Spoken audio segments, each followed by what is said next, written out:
ऐसी ही बेहतरीन कहानियाँ सुनने के लिए केपी नॉवल चैनल को लाइक, शेयर और सब्सक्राइब करें। आने वाली कहानियों के बारे में जानने के लिए हमारे टेलीग्राम से जुड़ें। लिंक डिस्क्रिप्शन में है। Hitman with A badass system, अध्याय 1171, रिन की धमकी। पिंक ने गिलरूट के अवशेषों का अध्ययन करते समय माइकल के चेहरे पर एक असामान्य गंभीरता देखी। बिना कुछ कहे माइकल ने अपनी गर्दन के चारों ओर खोपड़ी के पदक से जुड़े स्पाइडर को सक्रिय कर दिया और आगे के विश्लेषण के लिए शरीर की स्थिति को रिकॉर्ड किया। झुककर उसने कट के आसपास की त्वचा की अधिक बारीकी से जांच करने के लिए अपनी अंधेरे की आंखों का इस्तेमाल किया। नंगी आंखों से निशान बेतरतीब और अव्यवस्थित लग रहे थे, लेकिन अपनी बढ़ी हुई दृष्टि के माध्यम से माइकल ने त्वचा पर उकेरे गए धुंधले अक्षरों को देखा। विवरण इतने सूक्ष्म थे कि दूसरे लोग उन्हें देख नहीं सकते थे। माइकल की गहन जांच को देखते हुए बरूग ने चुप्पी तोड़ी। क्या आपको कुछ ऐसा दिखाई देता है जो हमसे छूट गया? उसने पूछा। उसकी आवाज में आशा और बेचैनी का मिश्रण था। माइकल सीधा हो गया, उसका भाव अपठनीय था। हिंसा का ये स्तर परेशान करने वाला है, उसने कहा। उसका स्वर संतुलित था। संभावना है कि हत्यारा फिर से हमला कर सकता है। माइकल के मन में इस बात का पक्का संदेह था कि हत्यारा कौन है, लेकिन उसने अपने विचार बरूग को नहीं बताने का फैसला किया। इसके बजाय उसने एक सलाह दी। रून मास्टर्स गिल्ड और राज्य के अन्य महत्वपूर्ण व्यक्तियों के आसपास सुरक्षा बढ़ाएं। माइकल ने कहा। माइकल के शब्दों के जवाब में बरूग केवल एक निराश आह भर सका। ये कहना आसान है, करना मुश्किल है, उसने स्वीकार किया। राजा ग्राथोक ने हमें नागरिकों को डराने का आदेश नहीं दिया है। सुरक्षा बढ़ाने से केवल रईसों के बीच सवाल उठेंगे, वे जवाब मांगेंगे और इससे गिलरूट की मौत से पहले से ही अधिक अराजकता पैदा होगी। माइकल ने बरूग को आश्वस्त किया। हम अपने आप कुछ जवाब तलाशेंगे और आपको अपडेट रखेंगे। बरूग की भौहें गहरी हो गईं जब उसने पूछा, क्या आप कानून तोड़ने की योजना बना रहे हैं? माइकल की प्रतिक्रिया सहज थी, ईमानदारी और धोखे का एक आदर्श मिश्रण। बिल्कुल नहीं, अधिकारी बरूग, उसने उसे आश्वस्त किया। मेरे कुछ संपर्क हैं जो अंडरवर्ल्ड में होने वाली कानाफूसी को पकड़ सकते हैं। बरूग के चेहरे पर राहत की लहर दौड़ गई। यह मददगार होगा, उसने स्वीकार किया। उसके कंधों में तनाव थोड़ा कम हुआ। जाने से पहले माइकल गिलरूट के धके हुए शरीर को देखने के लिए रुका। एक नर्म, सम्मानजनक स्वर में उसने कहा, शांति से आराम करो मेरे दोस्त। यह एक छोटा सा इशारा था, लेकिन वास्तविक भावना से भरा हुआ था। फिर पिंक माइकल के पास गई और फुसफुसाते हुए बोली, कालकोठरी में एक छिपा हुआ रास्ता है जो बाहर की ओर जाता है। मैं तुम्हें दिखाऊंगी। रास्ता दिखाओ, माइकल ने जवाब दिया, जब वह कालकोठरी की दीवार के एक हिस्से की ओर बढ़ रही थी। छिपे हुए दरवाजे से बाहर निकलने से पहले माइकल ने आखिरी बार बरूग की ओर रुख किया। सावधान रहो अधिकारी, उसने कहा। उसकी आवाज में चिंता का एक संकेत था। तुम भी, बरूग ने जवाब दिया, ये देखते हुए कि माइकल और पिंक दरवाजे से गायब हो गए। कालकोठरी के उदास दायरे को पीछे छोड़ दिया। जैसे ही वे डुरान की चहल पहल भरी सड़कों पर उतरे, भीड़ की बड़बड़ाहट उनके कानों में गूंजने लगी। लोग अजीब मौसम के बारे में बड़बड़ा रहे थे। ऊपर छाए काले बादल जो कभी कभार गरजने के बावजूद बारिश की एक भी बूंद नहीं गिरा रहे थे। लगता है कि देवता हमें बारिश से चिढ़ा रहे हैं, एक राहगीर ने अपनी आवाज में निराशा के भाव के साथ कहा। हाँ, सिर्फ गरज और बारिश नहीं। क्या हो रहा है? एक और ने बीच में कहा। उनकी बातचीत से यह स्पष्ट संकेत मिल रहा था कि नागरिक रेना बारिश के देवता की हत्या से अनजान थे। माइकल और पिंक भीड़ में घुल मिल गए, सड़क के एक शांत हिस्से में चले गए। एक सेब के पेड़ के नीचे एक बेंच पर बैठकर आराम किया। उनके चारों ओर सड़क के विक्रेता अपना दिन जारी रखे हुए थे। स्टॉल पर चहल पहल थी और दुकानें अपने सामान के साथ ग्राहकों को आमंत्रित कर रही थीं। पेड़ की छाया में पिंक ने माइकल की ओर मुड़कर अपनी आवाज धीमी की। गिलरूट के शरीर से आपने क्या सीखा? माइकल ने गहरी सांस ली। उसका दिमाग उन भयावह विवरणों को फिर से याद कर रहा था जो उसने देखे थे। गिलरूट के शरीर पर दांतेदार निशान, वे एक खंजर से मिलते हैं जिसे मैंने पहले देखा है, उसने अपनी आवाज स्थिर रखते हुए कहा। हत्यारे की सटीकता, क्रूरता और स्पष्ट आनंद, ये सब एक संदिग्ध रिन की ओर इशारा करता है। रिन के नाम के उल्लेख पर पिंक को अपनी रीढ़ की हड्डी में ठंडक महसूस हुई। उसका दिल धड़कने लगा। रिन, जिसे हत्या की राजकुमारी और हत्या के देवता द्वारा चुने गए व्यक्ति के रूप में जाना जाता है, कि इस तरह के जघन्य अपराध के पीछे होने के बारे में सोचना लगभग असंभव था। उसने माइकल को देखा, उसकी आंखें अविश्वास से चौड़ी हो गईं। रिन, हत्या की राजकुमारी, उसने फुसफुसाते हुए कहा। शब्द मुश्किल से उसके होठों से निकल रहे थे। यह विचार ही अवास्तविक लग रहा था, फिर भी माइकल से आने पर इसे नकारना मुश्किल था। उसके शरीर में सिहरन दौड़ गई, न केवल डर से, बल्कि उस स्थिति की गंभीरता के एहसास से जिसमें वे अब उलझे हुए थे। यदि रिन वास्तव में अपराधी था, तो वे किसी ऐसे व्यक्ति से निपट रहे थे जो न केवल घातक था, बल्कि हत्या के देवता का भी पक्षधर था। माइकल की अभिव्यक्ति गंभीर हो गई जब उसने रिन की अप्रत्याशितता के बारे में पिंक के शब्दों पर विचार किया। रिन ने हम सभी को पीड़ा पहुंचाने का वादा किया था। ऐसा लगता है कि उसने उस धमकी को पूरा करना शुरू कर दिया है, उसने गंभीरता से कहा। हमें सभी की सुरक्षा सुनिश्चित करने की आवश्यकता है, विशेष रूप से फेथ और रुरिक की। वे हमारे संबंधों के कारण तत्काल खतरे में हैं, पिंक ने कहा, चिंता उसके चेहरे पर उभर आई। माइकल ने सहमति व्यक्त की क्योंकि उसके विचार सेशात की ओर मुड़ गए। हमें मदद के लिए सेशात से संपर्क करना चाहिए। उसकी सुरक्षा हमारी सबसे अच्छी शर्त हो सकती है, लेकिन इससे सेशात मुश्किल स्थिति में पड़ सकती है, खासकर अब जब हमने रेनार की हत्या कर दी है, पिंक ने बताया। हत्यारे की तलाश में पैंथियन में हड़कंप मच जाएगा।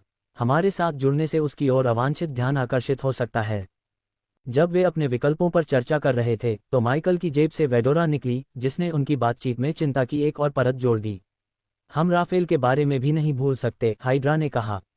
वह अभी भी वहां है, हमारा शिकार कर रहा है। हमारा पहला कदम अपने संचालन के नए आधार को सुरक्षित करना होना चाहिए। एक बार जब हम व्यवस्थित हो जाते हैं तो हम अपने अगले कदमों की योजना बना सकते हैं और फेथ और रुरिक से संपर्क कर सकते हैं। पिंक ने उनके निर्णयों के वजन को समझते हुए आह भरी। हमें उम्मीद है कि हम पैंथियन और राफेल दोनों से एक कदम आगे रह सकते हैं। अपनी कार्रवाई का तरीका तय करने के बाद माइकल और पिंक अपने नए बेस के लिए रवाना होने के लिए तैयार हो गए। उनकी स्थिति की तात्कालिकता स्पष्ट थी, उन्हें उन लोगों की रक्षा करने के लिए तेजी से और सावधानी से काम करना था जिनकी वे परवाह करते थे, और रेनार की हत्या के खतरनाक परिणामों से निपटना था। अंत में माइकल ने पिंक की ओर देखा, उसकी आवाज़ स्थिर थी। हमें वरदांत 1 के लिए एक यात्रा रून की आवश्यकता है। ये हमारा अगला कदम है, माइकल ने कहा। सेलेस्टियल पैलेस में वह सब होना चाहिए जो हमें चाहिए। ये यात्रा के लिए रून खोजने का हमारा सबसे अच्छा मौका है, पिंक ने सहमति में सिर हिलाते हुए कहा। एक योजना के साथ वे डुरान की हलचल भरी सड़कों से होते हुए सेलेस्टियल पैलेस की ओर बढ़े। जैसे ही वे चल रहे थे, एक छोटी सी आकृति माइकल से धीरे से टकराए। ओह सॉरी, छोटी लड़की ने डरते हुए कहा, मासूम आंखों से उसकी ओर देखते हुए। माइकल ने उसके बालों को सहलाते हुए दयालुता से मुस्कुराया। कोई नुकसान नहीं हुआ बच्ची, उसने अपने रास्ते पर आगे बढ़ने से पहले उसे आश्वस्त किया। अचानक लड़की की आवाज़ बदल गई, उसकी बचकानी मासूमियत खो गई। क्या मैं तुम्हें जॉन, भूत या अंधेरे का देवता कहूँ? उसने पूछा। उसका स्वर ठंडा करने वाला परिचित था। माइकल जम गया, धीरे धीरे लड़की का सामना करने के लिए मुड़ा। उसकी आंखें बदल गई थीं, अब एकदम सफ़ेद, रिन की भयावह निगाहों को प्रतिबिंबित करती हुई। अचानक हुए बदलाव ने उसकी रीढ़ की हड्डी में सिहरन पैदा कर दी। जब उसे रिन की पहुंच और प्रभाव की सीमा का एहसास हुआ तो हवा में एक पूर्वाभास की भावना भर गई। राजकुमारी हत्या की रानी की आंखें और कान हर जगह थे, यहाँ तक कि एक मासूम बच्चे के रूप में भी। जब बच्चा, जो अब रिन की खतरनाक उपस्थिति का वाहक बन गया था, माइकल की ओर बढ़ा तो उनके आसपास की भीड़ बेखबर रही। माइकल को जल्दी ही एहसास हो गया कि रिन ने जादू कर दिया है, जिससे वे राहगीरों के लिए अदृश्य हो गए हैं। माइकल के हाथ पर पिंक की पकड़ मजबूत हो गई, उसका डर स्पष्ट था क्योंकि वह सहज रूप से उसकी सुरक्षा चाहती थी। माइकल के कंधे पर बैठी अयाग ने विरोध में अपने दांत दिखाए।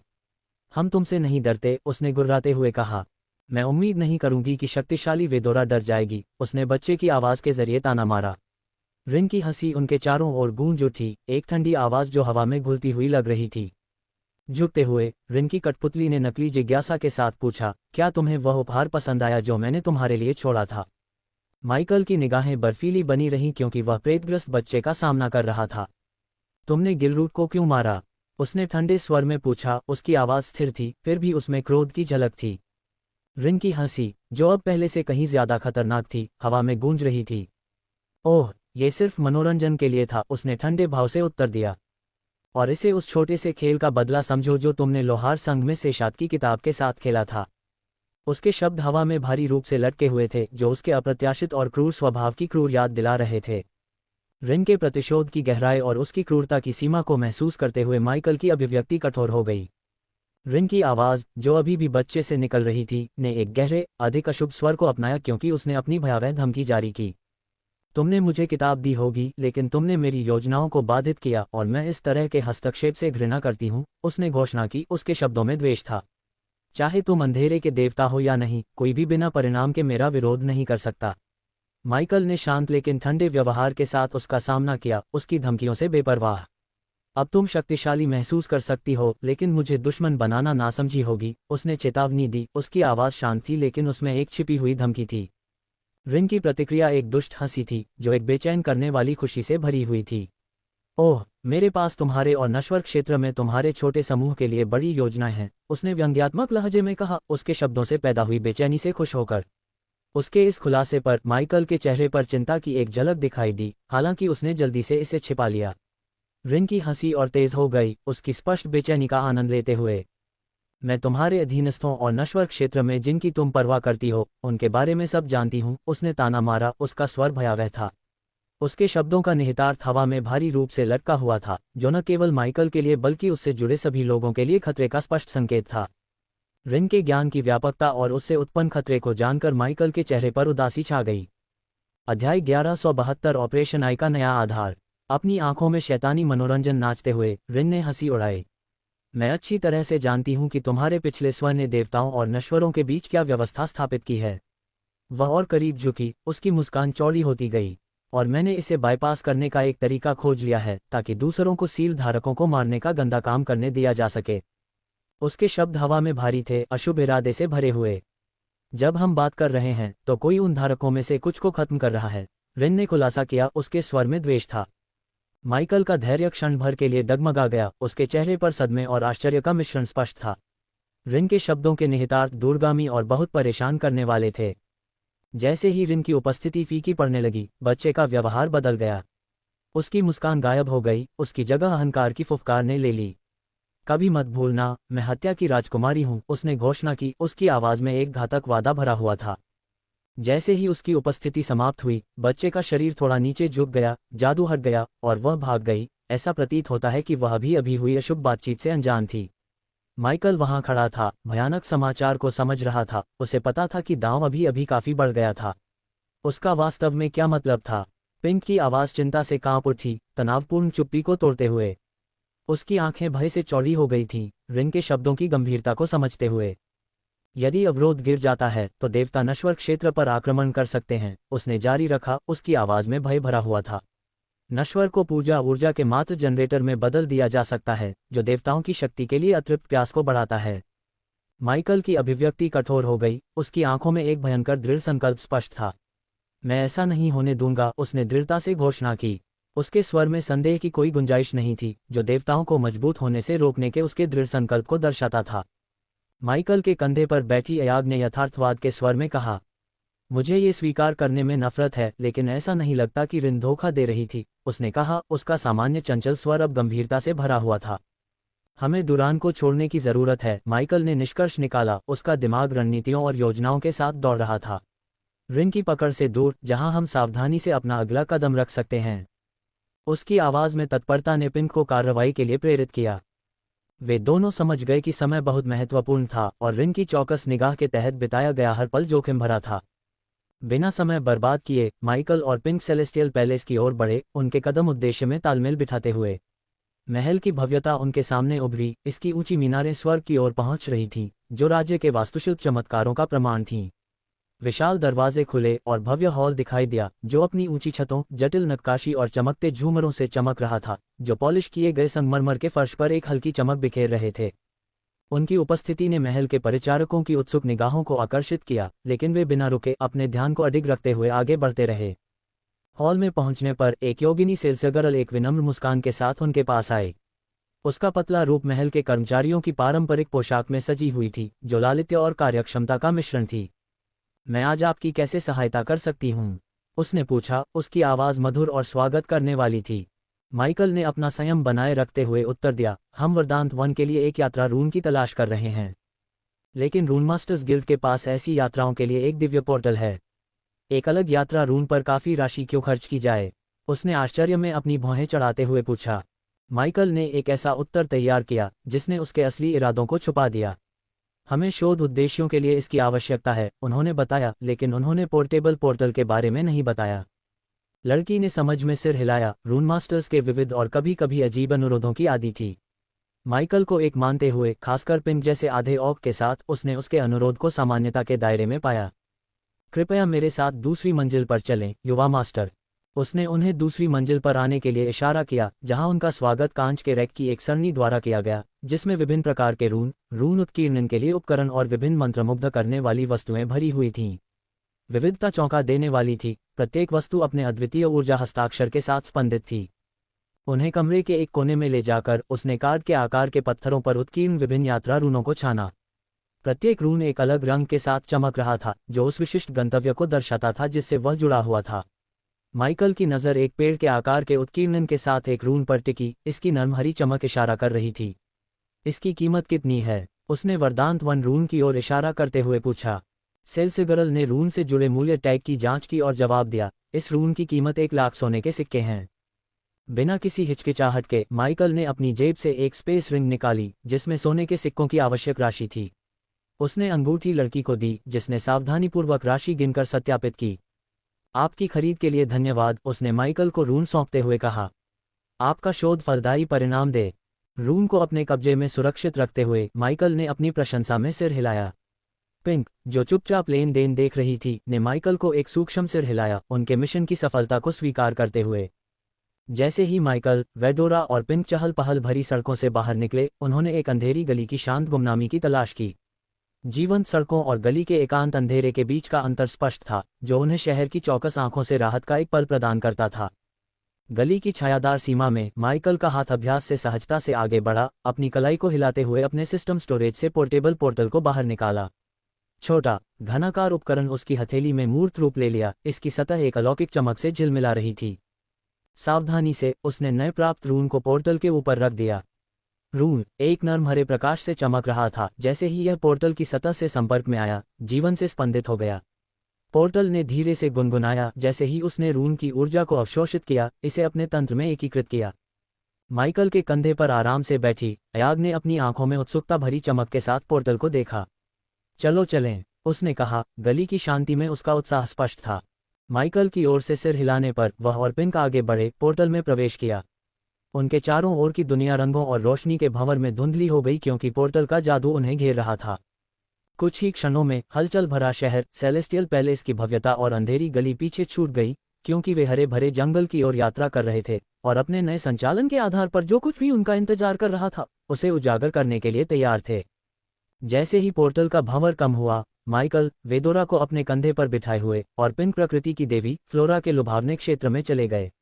उन्होंने खुद को एक आकर्षक जंगल, चमकीले रंगों और विविध जीवन रूपों की सिम्फनी से घिरा पाया।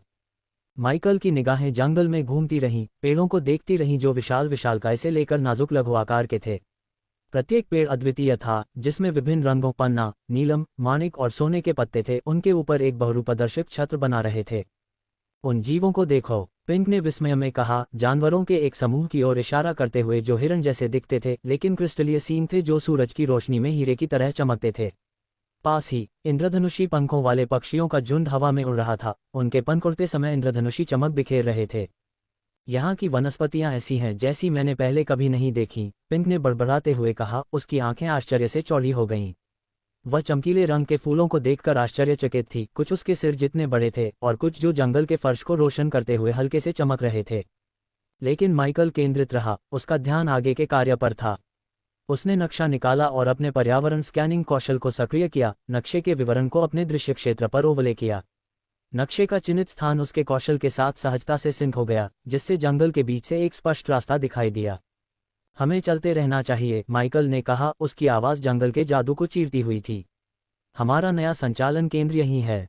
अपने कदमों में उद्देश्य के साथ माइकल आगे बढ़ा, पिंक उसके पीछे पीछे चल रही थी।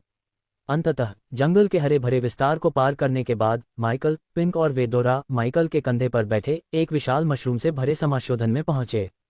यह उनके ऊपर ऊंचा था, जिसके चारों ओर ऊंचे घने पेड़ थे जो इसके चारों ओर पहरा दे रहे थे। नक्शा इस स्थान की ओर इशारा करता है, माइकल ने नक्शे का अध्ययन करते हुए कहा। उसकी नज़र विशाल कवक और आसपास के क्षेत्र पर घूमी, उनके छिपे हुए आधार के किसी भी संकेत की तलाश में। पिंक मशरूम के तने के पास गई और उसका बारीकी से निरीक्षण किया, लेकिन उसे यह जंगल के किसी भी अन्य हिस्से की तरह ही दिखाई दिया। उसने माइकल की ओर देखा, उसकी अभिव्यक्ति जिज्ञासा और भ्रम का मिश्रण थी। अपनी एक्स-रे दृष्टि को सक्रिय करते हुए माइकल ने सतह के नीचे झांका। उसने जो देखा उससे उसकी भौहें आश्चर्य से ऊपर उठ गईं।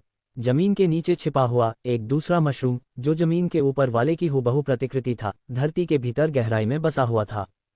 यह क्या है? अयाग ने माइकल के व्यवहार में बदलाव को देखते हुए पूछा।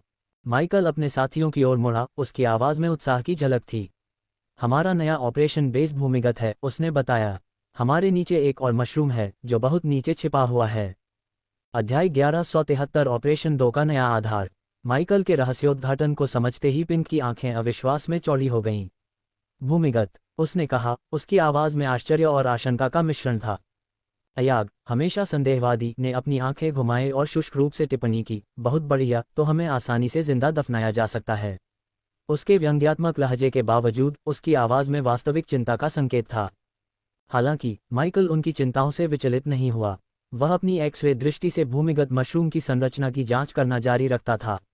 मशरूम की टोपी वास्तव में संरचना की छत है, उसने अद्वितीय वास्तुशिल्प विशेषता की ओर इशारा करते हुए समझाया। और इसके ठीक ऊपर मिट्टी की कोई परत नहीं है, इसलिए जिंदा दफन होने की संभावना बहुत कम है। हम सुरक्षित हैं। पिंक अभी भी थोड़ा संदिग्ध दिख रही थी। उसने एक और व्यवहारिक प्रश्न पूछा। ये बहुत बढ़िया है, लेकिन हम वास्तव में वहां कैसे पहुंचेंगे? माइकल ने अपना ध्यान भूमिगत संरचना से हटाकर अपने आसपास के वातावरण पर केंद्रित कर लिया।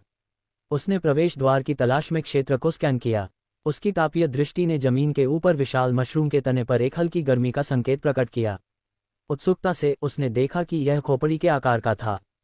अनोखी गर्मी के संकेत की ओर इशारा करते हुए माइकल ने आत्मविश्वास से घोषणा की, समझ गया। प्रवेश द्वार की खोज चतुराई से छिपी हुई और प्राकृतिक वातावरण में एकीकृत। माइकल गर्मी के संकेत के पास गया। खोपड़ी का आकार उसके साथियों के लिए अदृश्य था। उसने अपना हाथ ठोस मशरूम के तने की ओर बढ़ाया और सभी को आश्चर्यचकित करते हुए उसका हाथ उसमें से ऐसे गुजरा जैसे वह हवा हो।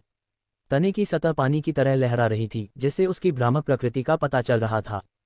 करीब आओ, माइकल ने पिंक को इशारा किया, उसकी हिचकिचाहट को महसूस करते हुए। एक आश्वस्त पकड़ के साथ उसने उसका हाथ थामा और साथ में वे अब अमूर्त मशरूम के तने से होकर आगे बढ़े। दूसरी तरफ उन्होंने खुद को एक लंबी सफ़ेद ट्यूब में पाया, जिसकी दीवारें चिकनी और बिना किसी विशेषता के थीं। वातावरण अवास्तविक, लगभग दूसरी दुनिया जैसा लग रहा था। अचानक उनके नीचे की मंजिल खिसक गई, जिससे वे दोनों संभल गए। ट्यूब नीचे की ओर बढ़ने लगी, एक लिफ्ट की तरह काम करने लगी। तंत्र शांत और सुचारू था, जिससे जगह का रहस्य और बढ़ गया। जैसे ही वे नीचे उतरे, लहरदार प्रभाव वापस आ गया और ट्यूब का प्रवेश द्वार एक बार फिर जम गया, जिससे वे अंदर बंद हो गए। भूमिगत अभयारण्य में उनके उतरने की वास्तविकता और भी स्पष्ट हो गई। पिंक ने आश्चर्य से चारों ओर देखते हुए टिप्पणी की, यह एक लिफ्ट की तरह है और हम नीचे जा रहे हैं। उसकी आवाज़ सीमित स्थान में थोड़ी गूंजी, जो उसके आश्चर्य की भावना को दर्शाती थी। जैसे ही वे भूमिगत मशरूम के दिल में उतरते रहे, प्रत्याशा और जिज्ञासा हवा में भर गई। जैसे ही उनके सामने का दरवाज़ा खुला, माइकल, पिंक और वेडोरा को उनके संचालन के नए आधार का नज़ारा दिखाई दिया। ल्यूमिनेसेंट मशरूम की मंद नीली रोशनी में नहाया हुआ इंटीरियर एक शांत लेकिन परिष्कृत माहौल को दर्शाता है। जगह का आकार एकदम सही था, खुलापन महसूस करने के लिए पर्याप्त जगह, लेकिन गोपनीयता और सुरक्षा की भावना बनाए रखने के लिए पर्याप्त आरामदायक। पिंक की आंखें उत्साह से चमक उठीं। जब वह कमरे में दाखिल हुई तो उसकी नज़र एक चीज़ से दूसरी चीज़ पर जा रही थी। वाह, ये सब देखो, उसने कहा, एक आरामदायक विस्तृत कार्य टेबल के सामने रखी बड़ी काली स्क्रीन की ओर भागते हुए। उसकी उंगलियां बटनों से भरे डैशबोर्ड पर नाच रही थीं, तकनीक पर अचंभित हो रही थीं। दीवारों पर और भी स्क्रीन लगी हुई थी, जिनमें से प्रत्येक चमकते हुए क्रिस्टल से जुड़ी हुई थी, जो ऊर्जा से धीरे धीरे गुनगुना रहे थे। जैसे ही पिंक उनके पास पहुंची, स्क्रीन जीवंत हो उठी और जीवंत रंगों में विभिन्न डेटा और छवियां प्रदर्शित करने लगीं। इन कवच स्टैंड को देखो, अयाग ने माइकल के कंधे पर बैठकर कवच और हथियारों के विभिन्न टुकड़ों को रखने वाले स्टैंड की साफ सुथरी पंक्तियों की ओर इशारा करते हुए कहा। सबा, हमेशा की तरह जिज्ञासु, दूसरी कार्य टेबल की ओर सरक गई, जो विभिन्न उपकरणों और गैजेट से अटी पड़ी थी। ये जगह एक खजाना है, वह उत्साह से फुसफुसाया, प्रत्येक वस्तु का गहन रुचि के साथ निरीक्षण किया। पुस्तकों की रैक, जो ज्ञान के भंडार का वादा करने वाले खंडों और स्क्रॉल से भरी हुई थी, ने माइकल का ध्यान आकर्षित किया। उसने बाद में उनका पता लगाने के लिए मन में नोट बना लिया। ये जगह अद्भुत है, पिंक ने जारी रखा। उसकी आवाज़ विस्मय से भरी हुई थी, क्योंकि वह कीबोर्ड के साथ प्रयोग कर रही थी, स्क्रीन को उसके इनपुट पर प्रतिक्रिया करते हुए देख रही थी। यह एक कमांड सेंटर और एक कार्यशाला दोनों की तरह है।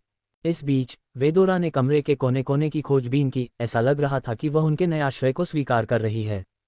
ये हमारी अपेक्षा से कहीं अधिक है, माइकल ने कमरे का सर्वेक्षण करते समय अपनी आवाज़ में संतुष्टि का संकेत देते हुए कहा। आधार प्रौद्योगिकी और आराम का एक आदर्श मिश्रण था, जो उनके प्रयासों के लिए एक उपयुक्त मुख्यालय था। जैसे ही माइकल अपने जटिल डैशबोर्ड के साथ वर्क टेबल के पास पहुंचा, उसका ध्यान तुरंत बड़ी काली स्क्रीन और उसके साथ लगी छोटी स्क्रीन पर गया, जो सभी सोने के तारों के माध्यम से चमकते क्रिस्टल से जुड़ी हुई थीं। प्रौद्योगिकी की सावधानीपूर्वक व्यवस्था प्रभावशाली से कम नहीं थी। पिंक, उसकी जिज्ञासा बढ़ गई, नीचे बैठ गई और धीरे से अपनी उंगलियों को क्रिस्टल की सतहों पर चलाया। ये डेटा क्रिस्टल की तरह दिखते हैं, जिन्हें इस दुनिया में सेराफिन क्रिस्टल के रूप में भी जाना जाता है, उसने कहा। उसकी आवाज़ में आश्चर्य और हैरानी थी। क्या मुझे लगता है कि इसका यही मतलब है? अयाग ने पूछा, उसकी आवाज़ का लहजा हवा में बढ़ते उत्साह को दर्शाता है। पिंक ने धीरे से सिर हिलाया, निहितार्थों के एहसास से उसकी आंखें चौड़ी हो गईं। जिसने भी इस संचालन के आधार का निर्माण किया, उसने डेटा क्रिस्टल पर अपना हाथ रखने में कामयाबी हासिल की और इस दुनिया के जादू के साथ तकनीक को मिश्रित किया, जिससे एक आदर्श समामेलन बना, उसने समझाया। उसकी नज़र स्क्रीन और क्रिस्टल के बीच घूम रही थी। जैसे जैसे उनकी खोज की वास्तविकता समझ में आई, पिंक ने एक संबंध बनाया। उसकी आवाज़ विस्मय से भरी हुई थी। मुझे लगता है कि यह तुम्हारा पिछला स्व है जिसने इस जगह का निर्माण किया है, उसने माइकल की ओर मुड़ते हुए एहसास की नज़र से कहा। रहस्योद्घाटन हवा में लटका हुआ था, जो एक गहरे संबंध और एक अधिक जटिल इतिहास का सुझाव देता था, जितना उन्होंने शुरू में सोचा था। आधार केवल एक अभयारण्य नहीं था, यह माइकल के पिछले स्व की विरासत थी, जिसे दूरदर्शिता और सरलता के साथ बनाया गया था, जो दुनिया और प्रौद्योगिकियों के बीच की खाई को पाटता था। माइकल ने इस जानकारी को आत्मसात कर लिया। पहेली के टुकड़े उसके दिमाग में एक साथ फिट होने लगे। उसके पिछले स्व ने न केवल उसे एक अभयारण्य बल्कि ज्ञान और शक्ति का एक किला छोड़ दिया था। बेस में माहौल बिजली की तरह था। जब पिंक सावधानी से टेबल के पास पहुंची और धीरे से एक बटन दबाया, कमरे में हल्की सी गड़गड़ाहट हुई और वे विस्मय में देखते रहे जब फर्श का एक हिस्सा खुला, जिसमें एक कुर्सी दिखाई दी जो आसानी से जमीन से ऊपर उठ गई। पिंक की आंखें उत्साह और अविश्वास में चौड़ी हो गईं। उसने खुशी से चीखी, उसकी आवाज़ आश्चर्य से भरी हुई थी। मुझे यकीन नहीं हो रहा, ये बिल्कुल वैसी ही कुर्सी है जैसी मैंने धरती पर पहनी थी, उसने कहा। उसकी आवाज़ में पुरानी यादें और खुशी थी। माइकल ने उसे एक मनोरंजक मुस्कान के साथ देखा। ऐसा लगता है कि पिछले डार्क लॉर्ड को आश्चर्य करने की आदत थी, उसने टिप्पणी की। उसकी आवाज़ में अपने पिछले स्वयं की दूरदर्शिता के बारे में सोचकर साजिश थी। पिंक अपने उत्साह को रोक नहीं पाए और जल्दी से कुर्सी पर बैठ गई। जैसे ही वह बैठी, उसकी आंखों से खुशी का एक आंसू निकल आया, जो उसके भीतर उमड़ रही भावनाओं का प्रमाण था। वह घर पर थी, एक तरह से जिसे उसने पृथ्वी छोड़ने के बाद से महसूस नहीं किया था। एक नई उत्सुकता के साथ पिंक अपनी कुर्सी पर आगे झुकी, उसकी उंगलियां अभ्यास के साथ कुंजियों पर नाच रही थीं। स्क्रीन एक पल के लिए अंधेरे में रही, फिर अचानक जीवंत हो गई। डेटा क्रिस्टल आरंभ करना शब्द कमरे को एक नर्म परिवेशी चमक में रोशन कर रहे थे। जैसे ही स्क्रीन जीवंत हुई, देवताओं के क्षेत्र का एक जटिल नक्शा डिस्प्ले पर उभरा। इसके विवरण जटिल और व्यापक थे। पिंक की आंखें विस्मय में चौड़ी हो गईं, उसकी आवाज़ विस्मय से भर गई जब उसने कहा, यह अविश्वसनीय है। हालांकि ये चमत्कार अल्पकालिक था, क्योंकि स्क्रीन अचानक चेतावनी लाल हो गई और एक लगातार बीप ने कमरे को भर दिया। चेतावनी, कुछ डेटा क्रिस्टल दूषित हो गए हैं। स्क्रीन अशुभ रूप से चमक उठी। माइकल पिंक की ओर मुड़ा, उसके चेहरे पर चिंता साफ झलक रही थी। क्या आप इसे ठीक कर सकते हैं? उसने पूछा। उसकी आवाज़ स्थिति की तात्कालिकता का संकेत दे रही थी। पिंक ने आत्मविश्वास से भरी हंसी निकाली, उसकी आंखें उत्साह से चमक रही थीं। यह मेरा खेल का मैदान है, उसने गर्व से घोषणा की। उसकी उंगलियां कीबोर्ड पर तेजी से घूम रही थीं, सटीकता और कौशल का नृत्य। कुछ ही क्षणों में उसने चेतावनी को शांत कर दिया और सिस्टम को स्थिर कर दिया। फिर वह अधिक गंभीर भाव के साथ माइकल की ओर मुड़ी। ऐसा लगता है कि ये क्रिस्टल 5000 से ज्यादा सालों से यहाँ धूल जमा करते हुए पड़े हैं। उन्हें कुछ मरम्मत की जरूरत होगी, उसने उसे सूचित किया। उसका स्वर अब ज्यादा केंद्रित और दृढ़ था। माइकल ने स्थिति की गंभीरता को समझते हुए सिर हिलाया। डेटा क्रिस्टल में अनकही जानकारी और रहस्य थे और उन्हें बहाल करना उनकी योजनाओं के लिए महत्वपूर्ण था। इस क्षेत्र में पिंक की विशेषज्ञता अमूल्य थी और उसे उसकी क्षमताओं पर पूरा भरोसा था। माइकल ने स्क्रीन पर ध्यान से देखा, जिस पर अब विभिन्न देवताओं के बारे में असंख्य छवियां और डेटा रिकॉर्ड प्रदर्शित हो रहे थे। उनकी उंगलियों पर उपलब्ध जानकारी की गहराई चौंका देने वाली थी, जो देवताओं के क्षेत्र में अंतर्दृष्टि प्रदान करती थी जो पहले उनके लिए अज्ञात थी। पिंक ने अपनी आंखें स्क्रीन पर टिकाते हुए कहा, इन डेटा क्रिस्टल में देवताओं के क्षेत्र के बारे में बहुत ज्यादा जानकारी है। और ये देखते हुए कि देवता समय के साथ बहुत ज्यादा नहीं बदलते, 5000 साल पहले का डेटा अभी भी काफी हद तक प्रासंगिक होना चाहिए। वह एक पल के लिए रुकी, फिर बोली, फिर भी मैं इन क्रिस्टल में डेटा को अपडेट करना चाहती हूँ और दूषित क्रिस्टल को ठीक करना चाहती हूँ। यहाँ बहुत संभावनाएं हैं। डेटा के माध्यम से नेविगेट करते समय उसकी उंगलियां कीबोर्ड पर चतुराई से चलती रहीं। अचानक उसके चेहरे पर विजयी मुस्कान आ गई। लगता है कि मैं सेजस्पायर में सेराफिन के डेटा क्रिस्टल में से एक को हैक करने में कामयाब रही हूं, उसने गर्व से घोषणा की। सूचना की देवी के रूप में सेराफिन की स्थिति को देखते हुए यह उपलब्धि कोई छोटी उपलब्धि नहीं थी। जैसे जैसे पिंक ने सिस्टम की क्षमताओं का पता लगाना जारी रखा, उसके दिमाग में एक विचार आया। ऐसा लगता है कि मैं कुछ क्रिस्टल को हैक कर सकती हूँ और उनकी परावर्तकता का उपयोग जासूसी कैमरे के रूप में कर सकती हूँ, उसने सोचा। उसका दिमाग पहले से ही इस नई खोज से मिलने वाली संभावनाओं के बारे में सोच रहा था। डेटा क्रिस्टल का उपयोग केवल सूचना एकत्र करने के लिए ही नहीं बल्कि निगरानी के लिए भी करने के विचार ने रणनीतिक अवसरों के एक नए क्षेत्र को खोल दिया। इसका मतलब था कि वे देवताओं के दायरे में प्रमुख स्थानों और आकृतियों पर नजर रख सकते थे, जिससे उन्हें अपने प्रयासों में अभूतपूर्व लाभ मिल सकता था। अध्याय 1174 किसी शानदार व्यक्ति की वापसी। पिंक के रहस्योद्घाटन को समझते ही याग की आंखें विस्मय से चौड़ी हो गईं। क्या आप वाकई इन डेटा क्रिस्टल को जासूसी कैमरों में बदल सकते हैं? उसने पूछा, अभी भी उनकी नई क्षमताओं की सीमा को समझने की कोशिश कर रहा था। पहले ही कर लिया है, उसने मुस्कुराहट के साथ उत्तर दिया। उसने तेजी से कुछ कमांड दिए और स्क्रीन लाइव फीड प्रदर्शित करने के लिए बदल गई। छवि ने एक कमरे को गतिविधि से भरा हुआ दिखाया, जहां कल्पित बौने, मनुष्य और आधे लोग व्यस्त रूप से काम कर रहे थे। वे डेटा क्रिस्टल में चर्मपत्र भरने में गहराई से लगे हुए थे, जो चमकते हुए रूनों और मंत्रों से घिरे हुए थे। ये सेराफिन के जासूसी केंद्रों में से एक होना चाहिए, माइकल ने फीड का विश्लेषण करते हुए देखा। कमरा सूचना एकत्र करने का एक छत्ता था, संभवतः सूचना की देवी के नेटवर्क में एक महत्वपूर्ण नोड। पिंक अपनी स्थिति की विडंबना पर हंसे बिना नहीं रह सका। अभी के लिए ऐसा लगता है कि हम सूचना की देवी पर नजर रख सकते हैं, उसने कहा। उसकी आवाज में मनोरंजन था। अपनी निगरानी क्षमताओं के लिए प्रसिद्ध देवी पर पलटवार करने का विचार रोमांचकारी और सशक्त दोनों था। हालांकि सबा ने सावधानी के साथ हस्तक्षेप किया। सावधान रहो पिंक, हम यहाँ खतरनाक जमीन पर चल रहे हैं, उसने चेतावनी दी।